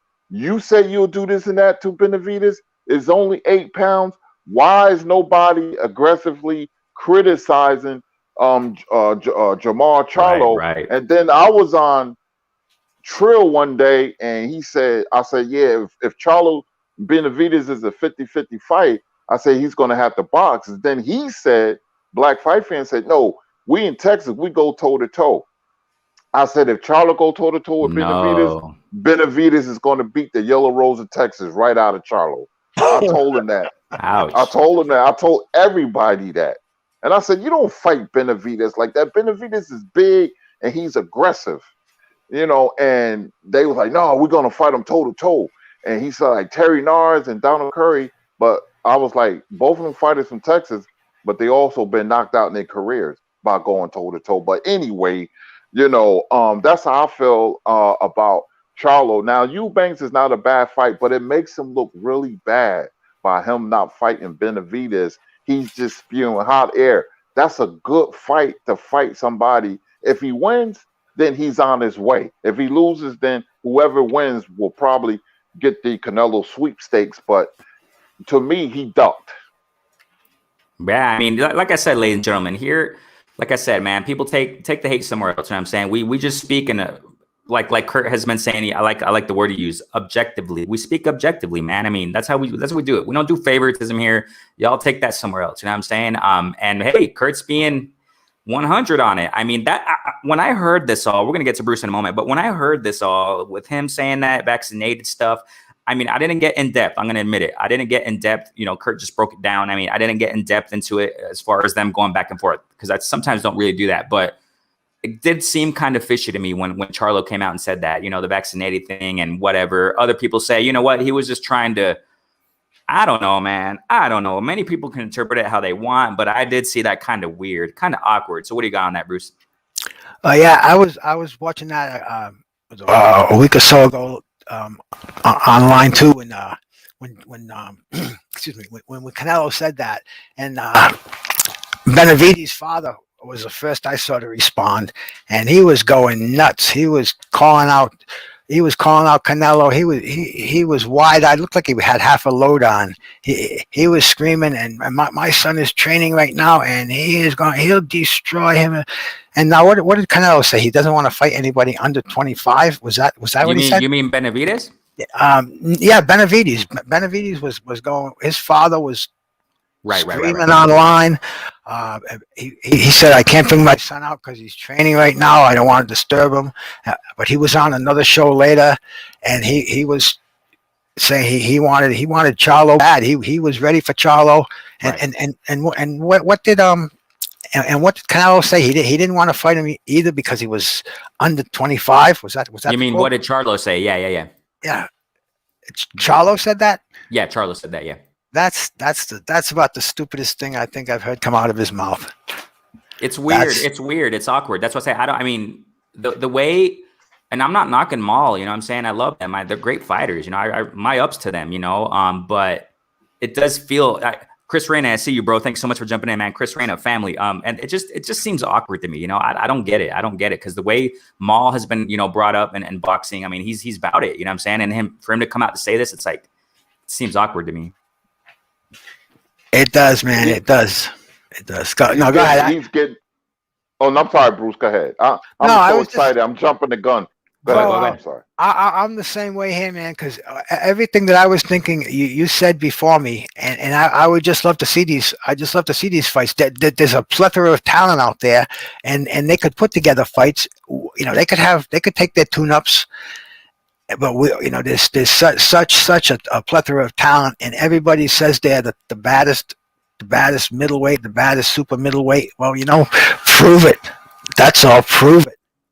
Facts, man. What were you gonna? I got to say, man. Go ahead. That's great. Go ahead, Kurt. What were you gonna say? Yeah. See, as a boxing fan, when I got into boxing at an early age, my father says the biggest mistakes that a boxer fan can make is they romanticize their fighter. If he's the same race as you, if you like his personality, you like the way he dress or the way he fight, anything, you must never romanticize a fighter because you're not going to see straight. You're going to let your emotions cloud your judgment. And see why nobody called Charlo out on that. That was very disappointing. It caught me off surprise because I thought he was a tough guy. Listen, I'm gonna give you an example. When Roy Jones fought Antonio Tarver the first time, and he barely beat Tarver in a tough fight, he went up to middleweight, beat John Ruiz. Then he drops back down to light heavyweight. He didn't have to fight Tarver again. He fought him again, even though he was knocked out shockingly in the second round. He fought him. He could have ducked Tarver, but he didn't. He fought him. That's the school where I come from. I couldn't imagine Jake LaMotta or Gene Fullmer or somebody like that saying, "No, I don't want to fight him because he's under the age of 25." I can't fathom that, man. I can't. I'm very shocked it came out his mouth. So that tells me that he's not the alpha male that I thought he was, but maybe he's a beta male. That type of attitude, you would never beat Canelo, let alone, I don't know if you'll beat Benavidez. You know, by he tipped his hand to me. He now I can see kind of what kind of person he is by saying stuff like that. He dunked that fight and nobody's calling him out on that. How old was Wilfred Benitez when he won his third divisional title? Oh, shoot, maybe 22. Okay. He was 22. 21 to 22, 22 Yeah. maybe. Yeah, But he was 17 when he won his title. And you know, today they would say, when's he going to get his man strength? Exactly. Man, yeah. That's the school where I'm from. I'm your shadow, man. I went there with you. Yeah, like Wilfredo Gomez and Marvin Hagler and Lexus Arguello, those are alpha males, and you don't have to be loud and boisterous. Arguello was quiet, but he was a killer in the ring. Gomez, when he's knocking you down, he's a hit you when you was down on the canvas a lot. He's a curse you out. He used to say all kind of curse words. Wilfredo Gomez was a alpha male with a capital A. So was Marvin Hagler. That's the school where I'm from. But with Charlo saying that, I look at him totally different. Totally different. Can you imagine if Canelo said that? That's true. I mean, real quick, man. Like what Kurt said, like you guys are 100. You know, LeVar Bruce, you guys are 100. I mean, that's what I kind of think too. Ever since he said that, it's like nobody's been saying really anything about that, and that's why I wanted to hear you guys' input. You know what I'm saying? I don't know. Did you want to add something to that, LeVar? Yeah, I agree with Kurt. Like when Roy went up to heavyweight, beat John Ruiz, came back down and fought Tarver, I thought that was going to be it for Roy. I said, you know what? Roy can ride off into the sunset. That was a beautiful ending, you know, to his career. But hey, they were like, well, he barely beat Tarver, so what did Roy do? He got back in there. When it comes to Charlo just he has to have the heart to get in there with these guys. Honestly, how long do you really think that Charlo is? Let me backtrack. He said on his live yesterday, "Oh, I'm a 160 pounder." What do you think his walking weight is? I guarantee he's up there into like the 170s, 180s. So can he move up to fight Benavidez? Absolutely. I mean, if the fight is at 168, that doesn't mean he has to be at 168. He can be at 166, 165. It's still a title fight. So I know he only had one fight at 160, but I really truly believe that he's not going to stay at 160 that long. What's going to happen when let's say Earl Spence, he becomes the undisputed welterweight champion? Earl will probably defend the title once or twice, and then he'll probably move up to 54. What is that going to do with Jamel? Jamel's probably going to go up to 60. So Jamal just has to figure things out, man. He really needs to step up the competition, and he needs to have that dog in him like Jamel has. Jamel has that dog in him. He has that attitude. He's going to take you out. He's going to try to knock you out, especially if you come in there and you run your mouth. So I just think that Jamal he has to want it. And it's like what I said before, Renee. My dad told me, talking and doing is two different things. So if he's going to do it, then get in there and do it. Like I said, don't get in here with these fighters that you can beat. Test yourself. And I really think that Jamal needs to test himself. That's facts. I mean, real quick, let me get to the chat, man. I gotta get to the chat, man. Thanks so much. You guys were chatting away, a little debate going on. It's all good. Y'all keeping it respectful. That's what's about, man. We got here Reggie Owens saying, yes, he did, bro. Talking about Canelo saying he doesn't want to fight any Mexican fighters. I like fighters who want to fight. That's facts. None of these fighters are my favorite fighters. That's what 100. I'm a boxing fan, not a fighter fan. Facts. Okay. That's how it is, man. That's what it is. And Chris Reyna adds to that. You know what I'm saying? Renee. So when I got to talk about this just real quick. Renee, so when he says he don't fight Mexican fighters, and it's true. I mean, that's a fact, ladies and gentlemen. We cannot deny that Canelo said that. Okay, he said it twice, if I'm not mistaken. He recently came out and said that, if I'm not mistaken. So does that include Benavidez? Because men from Mexico don't consider that's okay.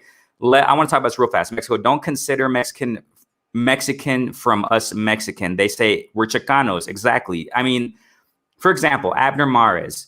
I consider him Mexican, and now he's technically Mexican American because I don't know if you guys noticed.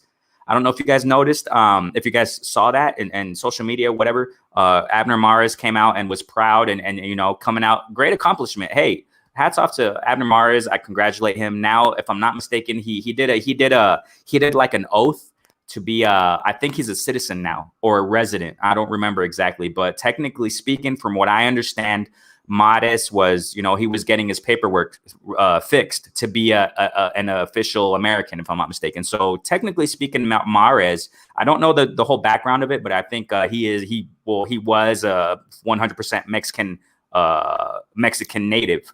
He was born in Mexico, if I remember correctly. I think Leo Santa Cruz also, he was born in Mexico, if I'm not mistaken. Maybe I'm wrong, but from what I know, he was born in Mexico and then came to the United States or what have you. Now he's a citizen or what have you. So Chris Reyna, just to get into the technicalities of that, I mean, I don't know. That's a really good question. I'm assuming Canelo might be referring to anybody who's just like Latin blood. I think maybe Benavidez falls into that category of being quote unquote Mexican. But you're right, Chris. Benavidez is not 100% Mexican. From what I know, he wasn't born in Mexico. I was born in Mexico. I grew up in the States. You can just hear it in my accent, my English, native, man, 100. I mean, I don't know what I consider myself. I was born in Mexico. I mean, I'm Mexican, but I grew up in the States since 9 months. I was a baby. I thought I was born over there. Okay, so it kind of complex there. But I don't think Canelo is looking at those technicalities. You see what I'm saying? I think more he's possibly. I mean, I can't speak for him. I just speak from what I see. Okay, so I think he's kind of generally speaking. Like, anybody who speaks Spanish or like Benavidez, Mares, obviously different weight classes, whatever. But I'm speaking generally. Leo Santa Cruz. Yeah, go ahead. Yeah. I think that's such nonsense because look at I don't like that statement. Look at the great fights that Mexican against Mexican have given us, man. Damn, you go back to the bantamweights with Carlos Zarate and Alfonso Zamora, Lupe Pinto. Damn, man, they fought each other, and there was such a demand for those fights on the West Coast and throughout the country. The Olympic Auditorium, man. Mexican against Mexican brought the whole boxing community together. Boxing should transcend race. To me, that's just the most ridiculous statement. I'm hearing the most ridiculous statements today, and I think it's all because of the internet. They're saying these things, and they're talking before they're thinking, and they can't unring a bell. Yeah. And I bet they're sorry they made these statements now, because we're picking them apart.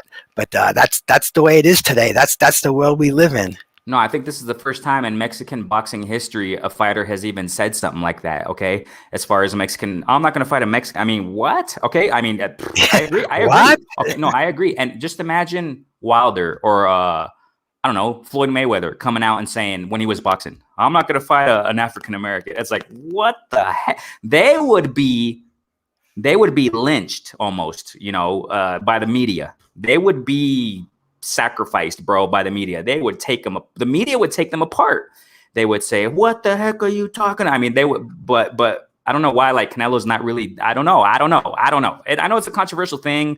I don't get into race, you know what I'm saying? But yeah, I don't know, man. I don't fly with that though. When he said that, and he said it twice. So I mean, hey, it is what it is. And not really getting, no one's really saying anything about it. Just kind of like what we're saying right now, what Curtis is saying. Nobody's really saying anything about what Charlo said recently about that whole vaccinated, blah, blah, blah. I don't know, man. I don't know. It's kind of weird. It's perplexing, man. Another perplexing thing, right? Kurt, what do you have on that, man? Well, one person has always been critical of Canelo, and that's the great Juan Manuel Marquez. He gives it to Canelo. And several Mexican legends, yeah. Yeah, that's true. And a lot of people didn't catch that. Eric Morales, but Juan Manuel was like, well, we know you're good, but you're trying to call yourself the best Mexican fighter, or we don't like the way you're moving around. And Juan Manuel, I mean, he done said it many times. Listen, I remember Oscar when he married, his beautiful Puerto Rican wife. He said, well, I told my wife I'm not going to fight any more Puerto Rican fighters. I remember he said that. But I remember, well, Canelo, I don't think if Benavidez keeps winning and knocking people out, the pressure is going to build. And can you imagine a fight, Benavidez and Canelo and Cinco de Mayo? That's a huge fight. How can you turn that down? Benavidez don't want to hear that. Benavidez, that would be a dream fight for him. He mentions that. So he doesn't share those sentiments. I don't know how serious Canelo is by saying that, but evidently he is by mentioning he's not fighting anymore. Maxi, you have to, because potentially him and Benavidez, that's a huge fight. And you got to fight who's there. You got to fight. The public has a lot of power, and the public be like, no, we don't care about that. You're the same race. Listen, this man is a major threat to you. You have to fight Benavidez, because Benavidez is big, and he's not going to quit. He's going to go in there to win. I don't see him quitting like Callum Smith or Kovalev or whatever. He's going to go in there and fight. But that was disappointing what Canelo said. We just want to see fights. And like I said, the battle, the Z Boys, that was Alfonso Zamora and Carlos Arate. That was a tremendous. Hey, Renee, you got to go. I don't know if you ever seen that fight, but that fight was crazy because the two managers were kicking each other after the fight. They got into it, and wow. Somebody was setting off cherry bombs in the arena. It was crazy. That's nuts. It was crazy, but just to talk about Mexican boxing, my father set me down and told me the history of Mexican boxing. He said, you're going to need this. This is very important. I was 7 years old, and I knew the history of Mexican and Puerto Rican boxing because he said they have given so much. Another fight, the bloody battle of Bayamon. These are legendary fights. Oh my God! Alexis the snake man. Wow. Yeah, Alexis Arguello versus the good Puerto Rican fighter Fredo Escalera. And me and my father was watching that fight. He used to bring a python in the ring. Yeah, and my father said Arguello beat him so bad the snake started crying. Man, my father had me cracking up. We used to watch the fights, but see, when you know boxing like A to Z, and you have deep knowledge, nobody can tell you anything, and that was the basis of my father teaching me about boxing. He didn't just wanted to teach me about black fighters. He taught me about Jewish fighters, Italian fighters, Mexican fighters, Puerto Rican fighters, everything, Irish fighters. And and so that's why I have deep knowledge in the sport of boxing, because he wanted me to know any and everything. He wanted me to pay homage and give credit to all the fighters that jumped into the square circle. That's the boxing ring. I call it the square circle. And I used to listen to Art Rush Jr., but I can go on and on, but I'm going to let somebody else because I'm excited. But and having 12,000 fights, I know these guys like the back of my hand. I've been studying them. I know these guys when they was young, and I know their favorite moves. I know Canelo's favorite move. Canelo has this move where, real quick, that he will fake a jab to the chest and come over the top. He did it to Kirkland and he did it to Amir Khan. That's how he caught Amir Khan and knocked him out. Beautiful, man. Beautiful. And just to clarify there, JC, I feel you, bro. I feel your opinions, bro. But Marcus is jealous. I mean, it's not just Marcus, bro. I mean, Curtis just mentioned a few of them right now. Cesar Chavez Sr., you got, Eric Morales, obviously Marquez. You got Ignacio Beristain years ago who said the same criticism. I mean, the list goes on and on, bro. I mean, it's not just him. You know what I'm saying? But hey, it is what it is, man. It is what it is, man. Cursor's in the building, man. Thanks so much for jumping in, Cursor. What's going on, family? What's going on? All right, man. So let's continue with this talk, man. Definitely, man. We just broke down amazing things. Are you guys okay on time, Kurt, Bruce, LeVar? I'm good. Yeah, I'm good. I'm good as well. Awesome, man. Heck yeah. So this is something we're kind of flipping it a little bit, okay? Because I mean, the topic can go on and on with this, and I'm gonna definitely got to go back. Who are those fighters again? You just mentioned, Kurt, so I can go back and check them out. The Mexican fighters that you just said, a matchup where they were throwing cherry bombs and stuff like that. Oh, that was the Z Boys. If I can take over that was Alfonso Zamora and Carlos Zarate. Oh, I couldn't get off mute. You're talking, and I'm pressing a button like 10 No times. problem. You got to look at that fight, Renee. It's a very important fight. The knockout ratio. I mean, Carlos Zarate at one time could walk on water. Oh, he was God. a mythical figure in Mexican boxing. He doesn't get mentioned like he should, but he was at one time, Renee. He was something like 51-0 with 50 knockouts, something like that. Wow. My gosh. I mean, my gosh.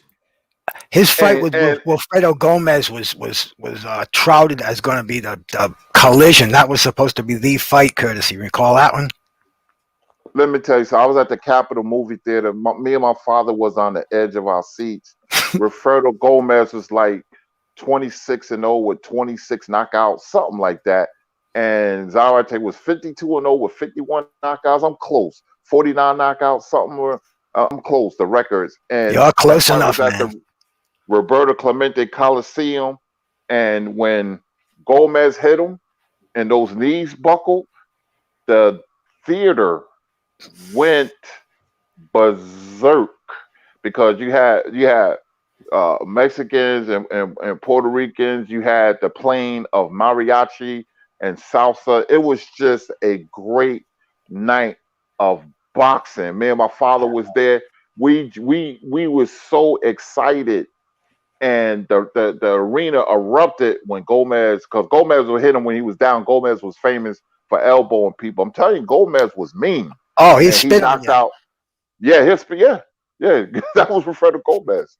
Yeah, and and Gomez was famous for beating Mexican fighters until he ran into Salvador Sanchez. Wow, man.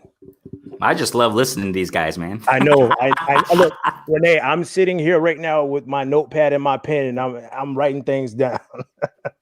Seriously, man, I just love listening. It was magical in that theater that night. As a boxing fan, one of my best memories seeing Carlos Zarate and Wilfredo Gomez fight, man. The anticipation for that fight was it was like every single day. I wish it was the next day. I wish it was the next day. And when it finally came, nobody was disappointed. Holy mackerel. It sure was. See, people, me and Bruce, we could feel the energy right now by talking right about now, it. man. And I'm getting goosebumps because there's nothing like a guy coming out the locker room, the anticipation of a championship fight on that level. There's nothing like it. And when Wilfredo Gomez came out, the crowd was going crazy, and Zarate was in the ring already, and the playing of mariachi, and then you could hear the salsa. It was great. It was beautiful, man. It was beautiful. When that bell said ding, I couldn't even breathe, man. Wow.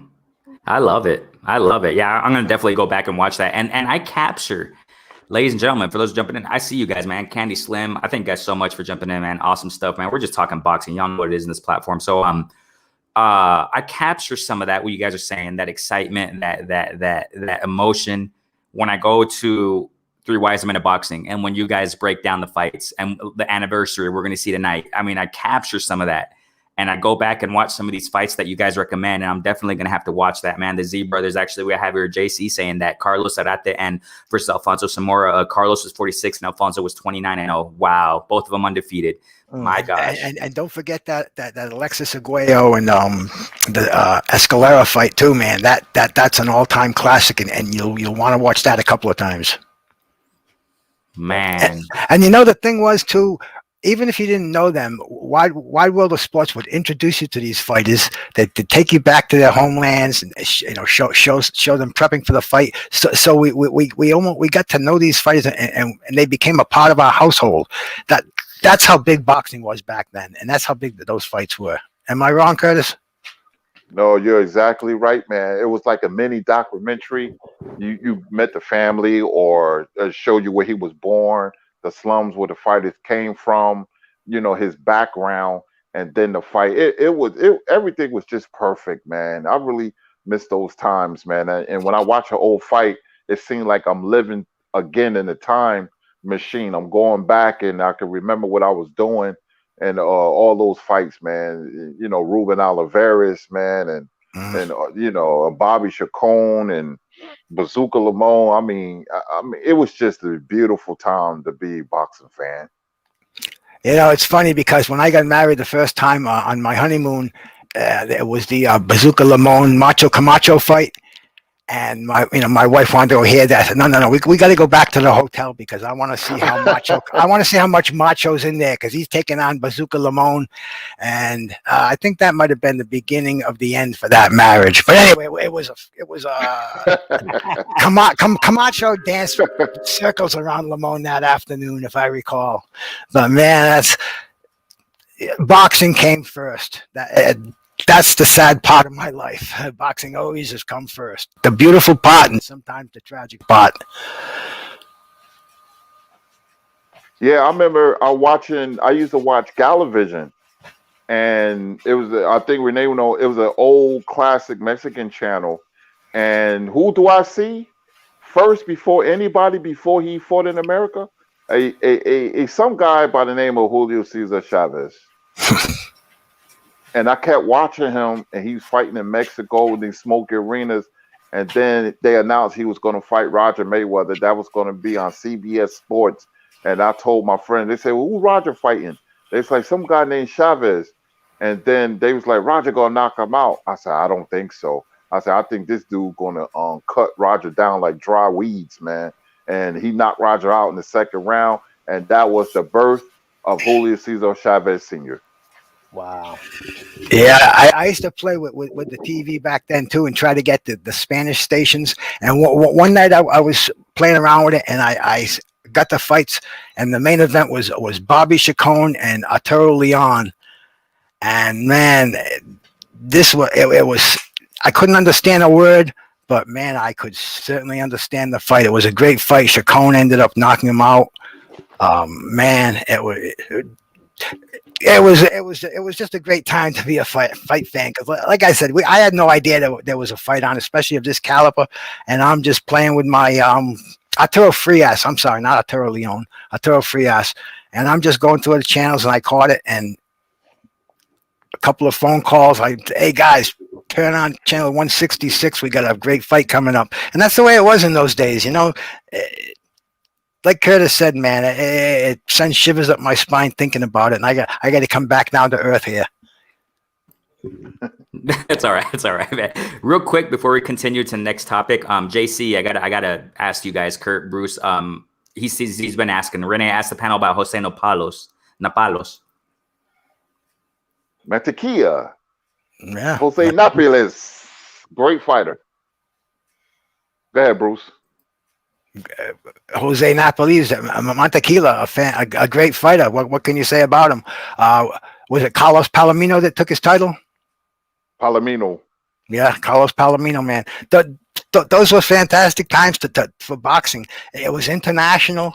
If you just paid attention and dug into the newspapers, and you'd get to see these fights. Palomino, and Palomino was a great welterweight. He was on television a lot, and I remember him fighting Duran. Duran fought Palomino just before he went up to fight Sugar Ray Leonard. So that was the lineage there from all the way from Napoli's right on up the line, man. Great welterweight fighters, great fights, great memories again. Man, that's awesome. Awesome stuff, man. Thanks so much for your input, guys. And now just there's a couple more things I want to talk about. I don't want to make it super long, but real quick, guys, your input on we'll start with LeVar, then we'll go to Bruce and then Kurt. This whole thing with Ryan Garcia, is it official? Because I don't believe anything anymore from Ryan Garcia, man. I don't. Okay, I don't believe anything. You already know why. Okay. Is it official? He's gonna fight Fortuna now? That's what I've heard. I haven't seen anything official yet. I don't know what's going on. Hopefully they'll make it official. If they don't, then who knows what Ryan Garcia is going to do next.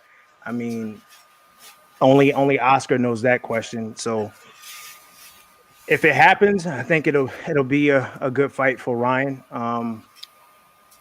He needs to definitely start, as well, pick up the level of competition as well, so that he can get the big fights out there, like Tank and Devin.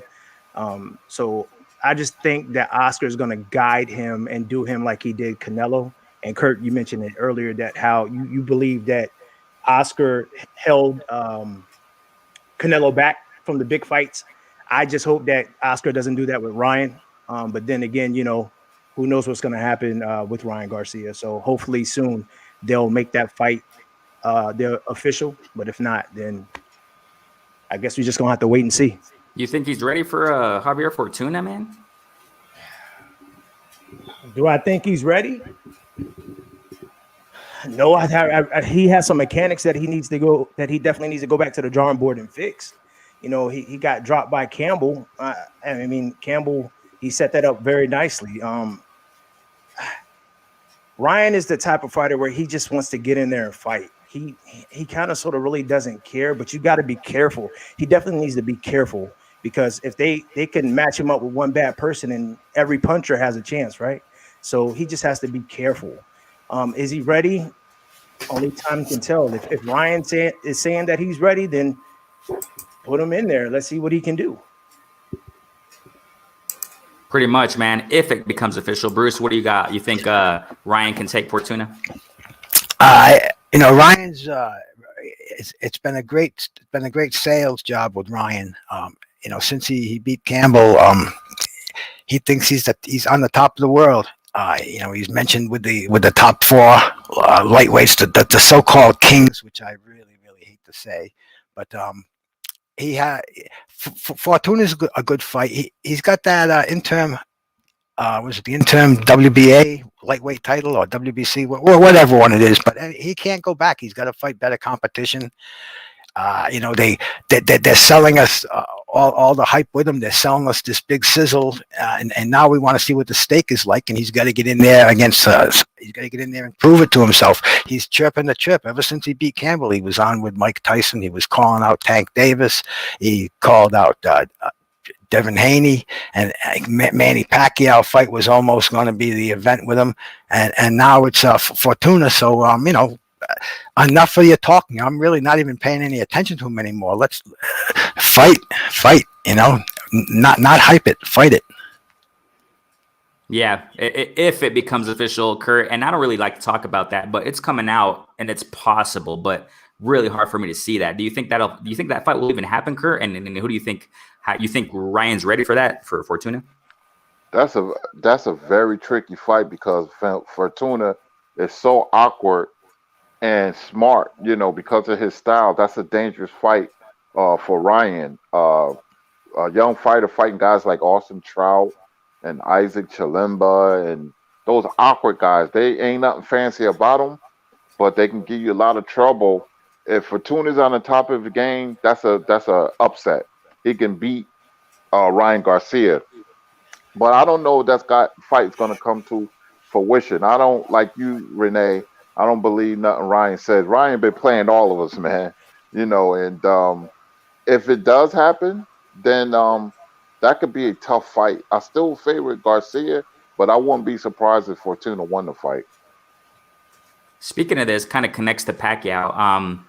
Sounds like Pacquiao is possibly going to fight Mikey Garcia. I mean, unfortunately, man, it's hard to believe Pacquiao nowadays too. I mean, I don't. He's been out for a while, for a long time. Now coming back, supposedly, social media coming out there. He's ready. He's training for his next fight, what have you. Then Mikey Garcia now is training, and people are saying, "Oh, it looks like he's going to fight Mikey." So, Kurt, what do you got on that? And Bruce and LeVar. Well, go ahead. I didn't hear you. Was breaking up a little bit. Oh, I'm sorry. Yeah, so, looks like apparently, Pacquiao is going back training, that he's going to be continuing his legacy, right? And then all of a sudden now Mikey Garcia is training, and people saying out there, I don't even know who the heck said it, where it comes from, but now it looks like it's possible that Pacquiao is going to fight Mikey. So what do you got on that, Kurt? I don't know what to believe anymore. Exactly, yeah. It's hard to believe it. First I thought it was going to be Mikey. Then first I thought it was going to be McGregor. McGregor lost, and I think it's going to be Mikey Garcia. I think Pacquiao's going to fight him. I'm like being optimistic though. It's a good fight. It's a good fight because both are named fighters, and we all going to watch. But I don't know if that fight is going to come to fruition. They're supposed to be in talks. Everybody's talking to each other, but no contracts is getting signed. But for some reason, I think the fight will be made. And that's a tough fight for either guy. I can see Mikey beating Pacquiao because, like I said yesterday, Manny, Father Time can set in. He's in his 40s, and it only takes a fraction of a second to lose something, and you can get caught. Your timing is off. It's been a minute since Pacquiao fought. Almost 2 years. So you know what? I'm going to pick a slight upset and say Mikey Garcia is going to beat Pacquiao. Wow. What you got on that, Bruce? Yeah, I've heard this fight being talked to for a while, for a couple of months now, and then it gets put aside. Manny's going to go this somewhere else. Mikey's going to go. But the day I heard this fight being talked about, when I read it in one of the internet magazines, I said, I think this fight's going to come to fruition. And sure enough, I think it is now. It's going to come around again now too. And I give Mikey the edge here. I think it's a great fight. They're little short, tough guys. Nobody's got the size or the reach advantage as I can see. I think this would be a good fight. They both have names, and this would give boxing a spark right now. Manny, like Kurt said, man, time waits for no man, and we don't know which Manny's going to show up. Is it going to be the old Manny or the Manny of old? And that's what that's what's going to sell this fight. It's going to be it's going to be an event. I'd love to see it. Yeah, I personally think. Well, before I get to that, LeVar, what do you got on? Pac-Man. I like Manny, always like Manny, but I just think it's time for him to hang it up, man. I didn't like how he performed against Thurman. Granted, he did get the win, but his footwork just looked sloppy, and I think Father Time has caught up to him. It's just that Keith Thurman just didn't prepare well. I mean, there's pictures of him gambling early in the morning. So I would rather see Pac-Man retire and focus on his seat in Congress and let these young lions get in there and fight. Now, if that fight happens with Mikey Garcia, it would be a good fight. I want to see what Mikey can do because Mikey hasn't been in the ring since the Earl Spence fight, so he might have a little bit of ring rust. But I really do. I will pick an upset too, Kurt. I will go with you and say that Mikey Garcia will beat Pac-Man.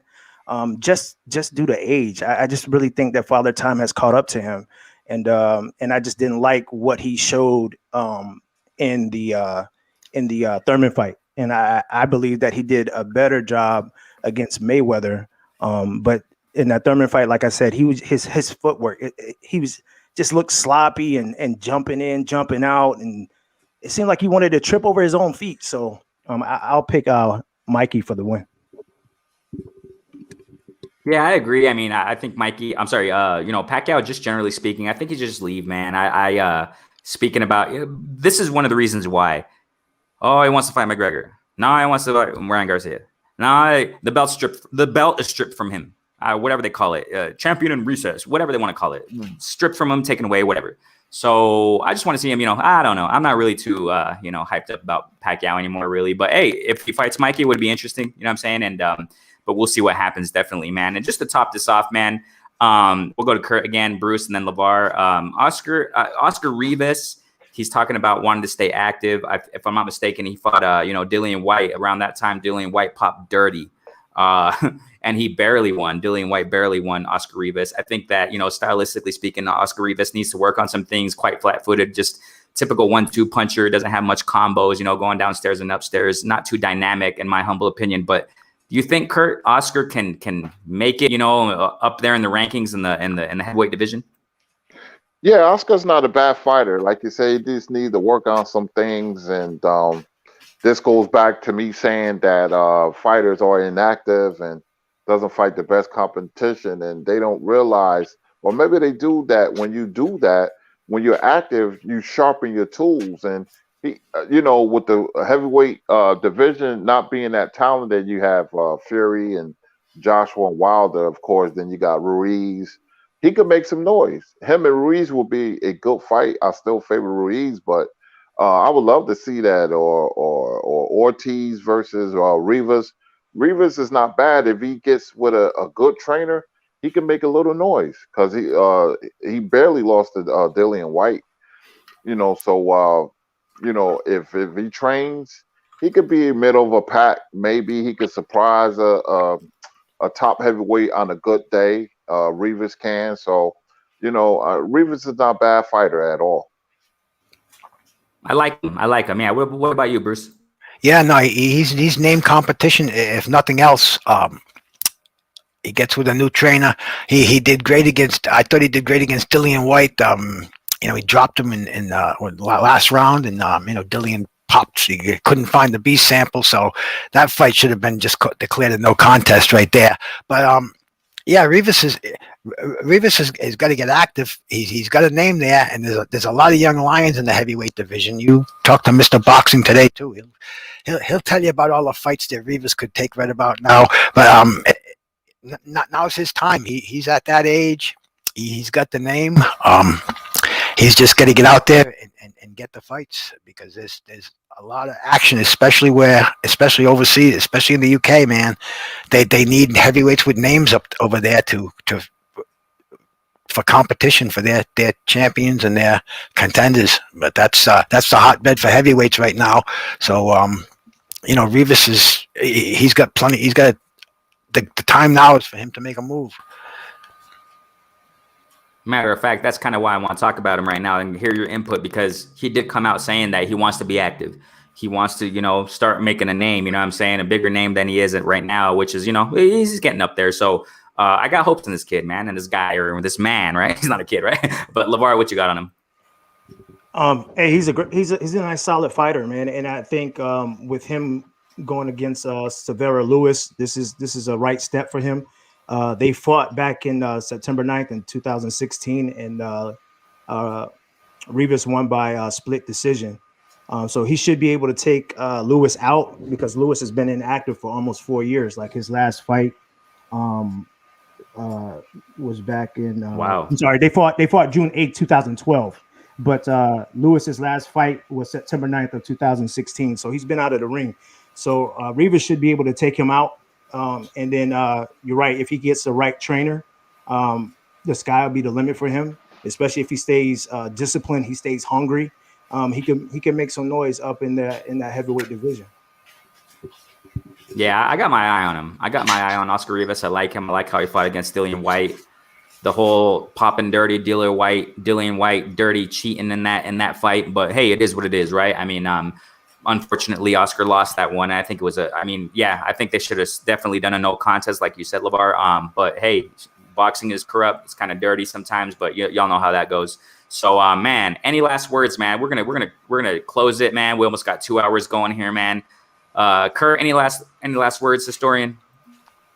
Man, this is great boxer talk. See, I'm gonna give you guys a tidbit about me. Once I start cutting people off, that means I'm real excited. No disrespect, Plus, when I talk a lot, like I'm doing like I did today, that means I'm excited, man. I just feel the energy and the vibes when we talking about the great sport of boxing, man. So you have to excuse me. I talked a lot, but thanks for inviting me, and LeVar, man. Always supporting me, and Bruce always supporting me, man. Say nice things about me.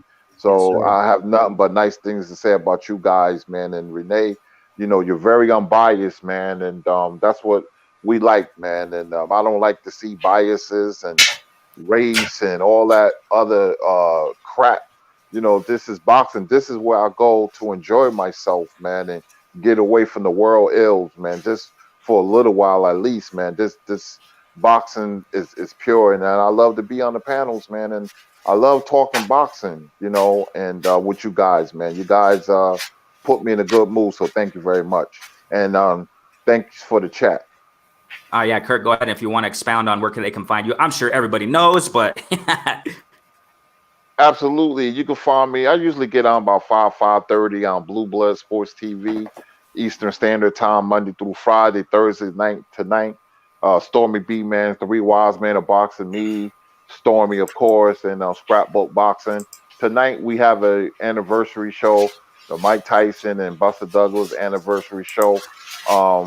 Special guest Blood Boxing. That will be 9 o'clock Eastern Standard Time, 8 p.m. Central. So you can catch me on there. And I'm a hired gun. I'll be on Renee Box Young. I can show up anywhere. I just love boxing. So, thanks a lot, Renee. oh, thanks to you, Kurt. Any last words, Bruce? Man, this has been such a great morning of boxing, early afternoon, man. Like Kurt said, man, I'm just not into these confrontational sites, man. Last night I had to go to bed early. I've been hearing it for days and days and days, and man, I just love to talk pure boxing, and that's what it is around here, Renee. Man, LeVar and Curtis and you and everybody in the chat, man. Reg and Eric R. and Mel and Ryan, Macadamias, Mac of the South. There's just too many of you guys for me to chirp out there, man. But I love it, and you're making my day. And I'm just very grateful to be accepted on this panel, man. Oh, you guys are all my friends, and man, my boxing family. So God bless you all, and I hope we do this again every week. Amen to that. LeVar, any last words? Yes, it's been an honor to be on this panel to talk to Kurt Sugar, man. It's an honor. Whatever platform you're on, I'm there listening, taking notes. You're truly the boxing historian, and I can't wait to get on the panel and talk to you again. And just being able to listen to you, man, you're very knowledgeable. And sometimes I'm like, man, I wish I can. Throw out a date like that, but you're just spot on with all your knowledge. So I really do appreciate you, King, and it's an honor for Bruce. Bruce, man, when we talk, you know a lot about boxing too. So I just try to soak up all the knowledge that you two gentlemen put out there, because some people, they say that they know boxing, but then they don't. So I really do appreciate you, Bruce, man. Y'all are like a brother from another mother for me. And Renee, salute to you for allowing me to be on this panel, being able to talk about boxing, bringing me out of my comfort zone. And I'm very, very, very appreciative. I really am. Thank you. Nah, thanks to you guys, man. And I just want to reiterate. I see a little what you call it?